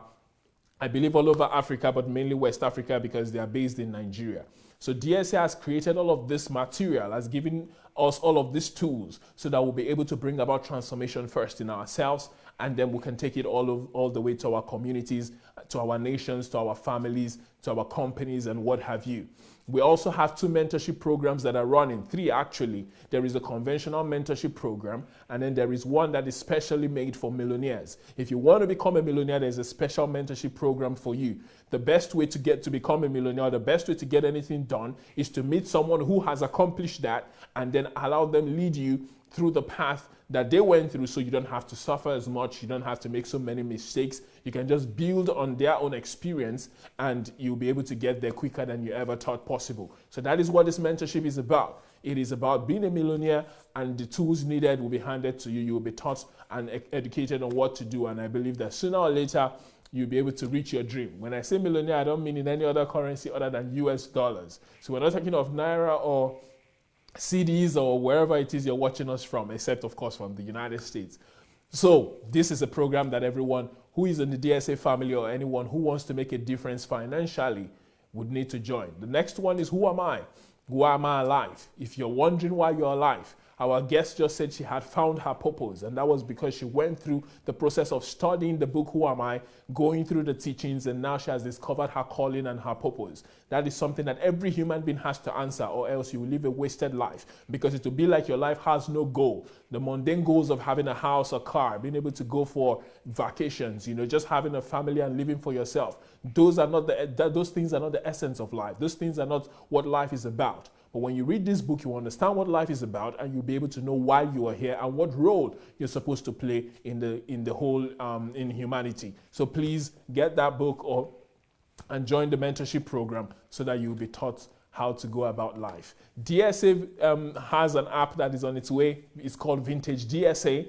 And sooner or later, you'll be able to download it on your mobile phones. It will soon be launched. It's at the final phases of development. And this is going to be a one-stop shop of everything DSA. He's going to be able to get to you directly through this app. You'll be able to access his videos. There's going to be an academy section where you go through courses. And everything DSA is going to be available on this platform. So this is something you don't want to miss once it's out. So keep your eyes open and stay with us, and you'll be able to know exactly when it is going to be launched. DSA's birthday is a few days away. Those of you who have not had the opportunity to come on here to talk and share your greetings to him, you can send him video messages, voice messages, emails to wish him a happy birthday, and I'm sure he's really going to appreciate it. So hope you've had such a great time as much as I have today, and we're going to be back here tomorrow for another interesting episode. We're going all the way to the 30th, the end of the month. Those of you who have not listened to those who came before Mary today, please go on YouTube and go to the section of transformational testimonies,